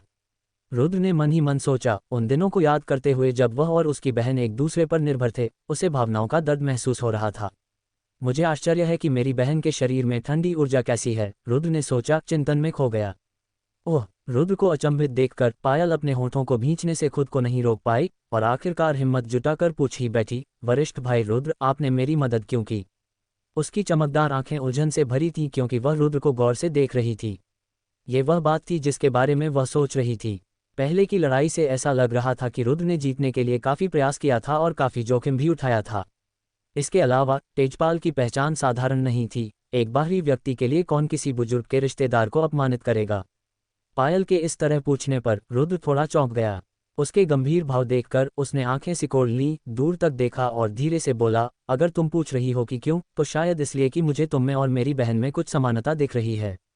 आपकी बहन जैसी। ये सुनकर पायल ने अपने होंठ हल्के से भींच लिए और उसकी आंखों में अनायास ही निराशा की एक झलक उभर आई। उसने मन ही मन बुदबुदाया, बस इतना ही। ठीक है, मैं पहले चलता हूँ। गहरी सांस लेने के बाद रुद्र ने कुछ और नहीं कहा। उसने पायल की तरफ देखा और न जाने क्यों उसका मन किया कि वह आगे बढ़कर उस युवती के बालों को धीरे से सहलाए। हालांकि आखिरकार उसने खुद को संभाला और मुस्कुराते हुए कहा, अपना ख्याल रखना। डुआन पायल भी लगभग 16 वर्ष की थी। नाजुक चेहरे, चमकदार सुंदर आंखों और लंबी पलकों के साथ वह आध्यात्मिक ऊर्जा से भरपूर दिखाई देती थी। ये सब रुद्र लिंगर जैसा ही था। तभी रुद्र को एहसास हुआ कि ये उसकी बहन नहीं है और वो ऐसा नहीं कर सकता। उसने अपने हाथ से उसके बालों को सहलाने की इच्छा को रोक लिया। अगर ये रुद्र लिंगर होती तो रुद्र उसे जरूर इस तरह दिलासा देता, क्योंकि ये बरसों की आदत थी। ठीक है, पायल ने सिर हिलाया और मन ही मन रुद्र के प्रति बेहद कृतज्ञता महसूस की। भले ही उसने सिर्फ इसलिए मदद की क्योंकि वह उसकी बहन जैसी दिखती थी, फिर भी यह अनमोल था। कम से कम इससे ये तो पता चला कि यह युवक नेक दिल था, उन बदमाशों में से नहीं जो मर्दों और औरतों को धमकाते थे। मैं जा रहा हूँ। रुद्र ने कुछ और नहीं कहा, मुड़ा और उस आंगन की ओर चला गया जहाँ वह रहता था। रुद्र के बहुत दूर चले जाने के बाद ही पायल ने अपने आंगन में प्रवेश किया। 5 दिव्य ज्वाला रूपों की शक्ति वास्तव में कमजोर नहीं है। दिव्य ज्वाला पल के साथ मिलकर मैं निश्चित रूप से सच्चे सार के मध्य चरण में साधकों से मुकाबला कर सकता हूँ। रुद्र उत्सुकता से अपने आंगन की ओर चल पड़ा, 5 दिव्य ज्वाला रूपों की साधना जारी रखने के इरादे से। इस मार्शल आर्ट की शक्ति ने उसे उत्साहित कर दिया। 5 स्वर्गीय ज्वाला रूपों में भले ही इतनी महान शक्ति न हो, लेकिन रुद्र के पास जो बैंगनी ज्वाला मार्शल आत्मा थी वह एक निर्दोष मार्शल आत्मा थी। उसकी सच्ची अग्नि की शुद्धता साधारण सच्ची अग्नि से कहीं बढ़कर थी, और साधारण निर्दोष अग्नि मार्शल आत्माओं के लिए भी इस बैंगनी ज्वाला मार्शल आत्मा के साथ तुलना करना मुश्किल होगा। ऐसा इसलिए था क्योंकि यह बैंगनी ज्वाला राजा की जीवनबद्ध मार्शल आत्मा थी जिसे कई वर्षों से विकसित किया गया था और इसकी आग का सार अनुमान लगाना कठिन था। इसके अलावा रुद्र ने स्वर्ग भक्षण कला और बैंगनी ज्वाला मार्शल आत्मा का उपयोग करके अग्नि तत्व ऊर्जा को अवशोषित किया, जिससे उसने अशुद्धियों को पूरी तरह से परिष्कृत कर दिया, जिससे मार्शल आत्मा में अग्नि अत्यंत शुद्ध हो गई। अब स्वर्गीय ज्वाला पर्वत के जुड़ने से 5 स्वर्गीय ज्वाला रूपों की शक्ति स्वाभाविक रूप से पूरी तरह से मुक्त हो गई। ये शारीरिक संरचना का लाभ था। ठीक उसी तरह जैसे एक निर्दोष स्वर्ण आत्मा शरीर वाला साधक उसी स्तर पर उसी मार्शल आर्ट का उपयोग करके तेजपाल से लड़ता है तो उन्हें पूर्ण लाभ होगा। इस तरह का आक्रमण तेजपाल के लिए बिल्कुल अतुलनीय था, जिसका शरीर केवल 40% आत्मा मूल्य का था। जूनियर भाई जियो, रुको। जैसे ही रुद्र विचारों में खोया था, अचानक एक आवाज सुनाई दी, वरिष्ठ भाई झांग। रुद्र ने रुककर पीछे मुड़कर देखा तो लवकुश कुछ ही दूरी से धीरे धीरे उसकी ओर आ रहा था। लवकुश के कदम बादलों की तरह थे और वह कुछ ही सांसों में रुद्र के पास पहुंच गया। वरिष्ठ भाई झांग, क्या आप मुझे ढूंढ रहे हैं? रुद्र ने कुछ आश्चर्य से पूछा। हे, मुझे पहले से ही पता है कि अभी क्या हुआ था। लवकुश ने रुद्र के कंधे पर घाव को देखने के बाद कहा। ओह, रुद्र ने भौहें उठाईं और पूछा, इस मामले पर वरिष्ठ भाई झांग की क्या राय है? हे, तेजपाल इस मामले में वाकई गलत था। लवकुश ने अजीब सी मुस्कान के साथ कहा, इन चीज़ों की तुलना में संप्रदाय व्यक्तिगत क्षमता को ज्यादा महत्व देता है। सिर्फ ऐसे दबाव में ही कमजोर ताकत वाले लोग शर्म महसूस करते हैं और फिर बहादुरी से लगन से साधना करते हुए आगे बढ़ते हैं। लवकुश ने आगे कहा, अन्यथा यदि संप्रदाय हर चीज के लिए हस्तक्षेप करता है तो बहुत अधिक आरामदायक होना अच्छा नहीं है। तो अगर यह मामला बढ़ भी जाए तो भी उसे कोई कड़ी सजा नहीं मिलेगी, बल्कि तुम उसके चाचा को नाराज करोगे जो एक बुजुर्ग हैं। रुद्र लवकुश के शब्दों पर विचार करते हुए गहरी सोच में डूब गया। इसके अलावा हर किसी का अपना आंगन होता है और एक बार अंदर जाने पर संरचना की सुरक्षा के साथ नवजात आत्मा क्षेत्र के साधकों को भी अंदर घुसना मुश्किल हो जाएगा। इसे संप्रदाय द्वारा अपने शिष्यों के लिए एक छिपी हुई सुरक्षा माना जा सकता है। विश्राम और कठोरता के इस संयोजन से शिष्यों को पता चल जाएगा कि उन्हें लगन से साधना करनी चाहिए। जाहिर है, अगर कोई हद पार कर जाए और साथी शिष्यों को मारने की हिम्मत करे तो बात अलग है। लवकुश की आंखें सिकुड़ गईं और उसने कहा, एक बार ऐसा हो जाए तो तेजपाल के चाचा भी उसकी रक्षा नहीं कर पाएंगे। संप्रदाय उसे कड़ी सजा देगा और इसे बर्दाश्त नहीं करेगा। स्वर्गीय युआन संप्रदाय को शिष्यों के बीच प्रतिस्पर्धा और उकसावे से कोई आपत्ति नहीं है, लेकिन इसकी एक सीमा है, वह है हत्या न करना। एक बार हत्या हो जाने पर संप्रदाय एक प्रतिभाशाली व्यक्ति को खो देगा। यहाँ तक कि उस प्रतिभाशाली व्यक्ति को अक्षम करने की भी अनुमति नहीं है। ये पूर्णतया निषिद्ध है। संप्रदाय कोर हॉल में प्रतिभाओं के बारे में काफी चिंतित है। हत्या वर्जित। रुद्र ने भौहें चढ़ाईं। ध्यान से सोचने के बाद, हालांकि वह स्वर्गीय युआन संप्रदाय के कुछ रीति रिवाजों से सहमत नहीं था, फिर भी उसे लगा कि वे उचित हैं। दरअसल बहुत ज्यादा आरामतल भी उन तथाकथित प्रतिभाशाली लोगों को पतित बना देगी। इसके बजाय शिष्यों के बीच उचित उत्तेजना और प्रतिस्पर्धा लोगों के दिलों में उत्साह जगा सकती है। बेशक, अगर कोई व्यक्ति इस तरह के उकसावे और धमकी के आगे झुक जाता है तो इसका मतलब केवल ये हो सकता है कि उसकी इच्छाशक्ति पर्याप्त मजबूत नहीं है। ऐसे लोग बड़ी जिम्मेदारियां उठाने में असमर्थ होते हैं। इन मामलों को समझने के बाद रुद्र अब परेशान नहीं था। हे जूनियर भाई रुद्र, चिंता मत करो। जब तक तुम दूसरों को पहले नहीं भड़काओगे, अगर कोई तुम्हें छूने की हिम्मत करेगा तो हॉल मास्टर चुप नहीं बैठेगा। लवकुश मुस्कुराया और बोला, कोर हॉल में जब तक तुम उच्च अधिकारियों का ध्यान आकर्षित करते हो तब तक ये बहुत बेहतर है। बेशक दूसरे लोग अगली रैंकिंग की लड़ाई में ही उभर कर सामने आ सकते हैं। ठीक है, रुद्र ने सिर हिलाया। उसे डर नहीं था कि तेजपाल आकर परेशानी खड़ी कर देगा। मैं इस बार आपको आपका मासिक भत्ता देने आया हूँ। लवकुश मुस्कुराया और तुरंत एक स्टोरेज बैग निकाला। अंदर 500 मध्यम श्रेणी के युवान क्रिस्टल स्टोन और कुछ औषधीय जड़ी बूटियां हैं। ये आपका मासिक भत्ता है। बेशक, हॉल मास्टर ने यह भी कहा है कि अगर आपकी कोई विशेष ज़रूरत है तो आप उसकी सूचना दे सकते हैं और कोर हॉल आपकी ज़रूरतों को पूरा करने की पूरी कोशिश करेगा। हे दूसरे शिष्यों के साथ ऐसा व्यवहार नहीं होता। अतिरिक्त पुरस्कार पाने के लिए वे केवल संप्रदाय मिशन स्वीकार कर सकते हैं ताकि विनिमय के लिए संबंधित योगदान अंक अर्जित कर सकें। हालांकि एक निर्दोष मार्शल आत्मा के रूप में आप स्वाभाविक रूप से दूसरों से अतुलनीय हैं। इस तथ्य के साथ कि आपने इस बार तेजपाल को हराया है, मुझे विश्वास है कि हॉल मास्टर आपको और भी अधिक महत्व देंगे। लवकुश ने अपनी आंखें सिकोड़ते हुए कहा, मैंने सुना है कि इस बार आपने जिस मार्शल आर्ट का इस्तेमाल किया था वह अस्थायी रूप से विकसित किया गया था। ये सुनकर वह काफ़ी आश्चर्यचकित हुआ। उच्च प्रतिभा के बावजूद भी इस स्तर तक पहुंचना संभव नहीं होना चाहिए। किसी मार्शल आर्ट को शुरू से सीखकर उसे युद्ध में प्रयोग करने लायक बनाने में कम से कम कुछ दिन लगेंगे। भले ही आपकी साधना उच्च हो, यदि आप किसी अपरिचित मार्शल आर्ट का उपयोग करते हैं तो न केवल आप ज्वार को मोड़ने में सक्षम नहीं होंगे बल्कि यह आपको पीछे भी खींचेगा। इसलिए लवकुश इस मामले को लेकर काफ़ी उत्सुक थे। झेंग तियानवेई का राज्य बहुत ऊंचा था और उसके हाथ में एक जादुई हथियार था। मेरे पास उससे लड़ने के लिए कोई और अच्छी मार्शल आर्ट नहीं थी, इसलिए मैं सिर्फ 5 स्वर्गीय ज्वाला रूपों का ही इस्तेमाल कर सकता था। रुद्र ने अपने हाथ फैलाए और मुस्कुराया। उसने यह बात नहीं छिपाई क्योंकि तेज नज़र वाला कोई भी उस समय की स्थिति को भांप सकता था। लवकुश थोड़ा हैरान हुआ, फिर बोला, मैं आपके मामले की रिपोर्ट हॉल मास्टर को दूंगा। वैसे यदि आप एक उपयुक्त जादुई हथियार प्राप्त करना चाहते हैं तो आप कुछ संप्रदाय मिशनों को स्वीकार करने का प्रयास कर सकते हैं। जब तक आप संबंधित योगदान बिंदु प्राप्त करते हैं तब तक आप जादुई हथियारों के लिए विनिमय कर सकते हैं। मिशन। रुद्र ने अपनी आंखें सिकोड़ लीं, फिर कहा, मैं पहले अपनी ताकत बढ़ाऊंगा। तो फिर मैं विदा लेता हूँ। लवकुश जल्दी में आया और चला गया। मिशन। लवकुश के जाने के बाद रुद्र सोच में पड़ गया। टूटे हुए परशु के अलावा उसके पास 2 जादुई हथियार भी थे जो उसने कियू युहाओ और कियू मिंगहाओ से प्राप्त किए थे। हालांकि ये जादुई हथियार उसके लिए उपयुक्त नहीं थे। काश इस स्वर्गीय ज्वाला पल की मरम्मत की जा सकती। रुद्र ने धीरे से कहा, यदि स्वर्गीय ज्वाला हॉलबर्ट की मरम्मत की जाए तो इसकी शक्ति निश्चित रूप से असाधारण होगी। तुम्हारे स्वर्गीय ज्वाला हॉलबर्ट का स्तर बहुत ऊंचा है। मुझे डर है कि यह ऐसी चीज़ नहीं है जिसे आम लोग ठीक कर सकें। निगलने वाली स्वर्गीय गौरैया की आवाज़ अचानक आए। रुद्र ने थोड़ा सा मुंह बनाया। वह ये भी जानता था कि यह स्वर्गीय ज्वाला पल निश्चित रूप से कोई जादुई हथियार नहीं था, कम से कम यह एक आध्यात्मिक हथियार के स्तर तक पहुंच गया था। इसके अलावा अगर आप इस स्वर्गीय ज्वाला पल को मरम्मत के लिए किसी के पास ले जाएं और ठगे जाएं तो क्या होगा? निगलने वाली स्वर्गीय गौरैया ने कहा, नवजात आत्मा क्षेत्र के साधकों के लिए भी आध्यात्मिक हथियार काफ़ी आकर्षक होते हैं। नवजात मूल क्षेत्र के साधकों की तो बात ही छोड़ दीजिए। एक बार उनके इरादे दुर्भावनापूर्ण हो जाएं तो ये परेशानी का सबब बन जाएगा। तुम सही कह रहे हो। रुद्र ने सिर हिलाया। वह भी अभी स्वर्गीय युवान संप्रदाय में पहुंचा था और सब कुछ अभी भी अस्थिर था। अगर उसने अपना खजाना प्रकट कर दिया और दूसरे लोग उस पर लट्टू हो गए तो ये परेशानी का सबब बन जाएगा। सब कुछ तब तक इंतजार करना होगा जब तक कि उसे एक निश्चित आधार न मिल जाए और संप्रदाय द्वारा पूरी तरह से मान्यता न मिल जाए।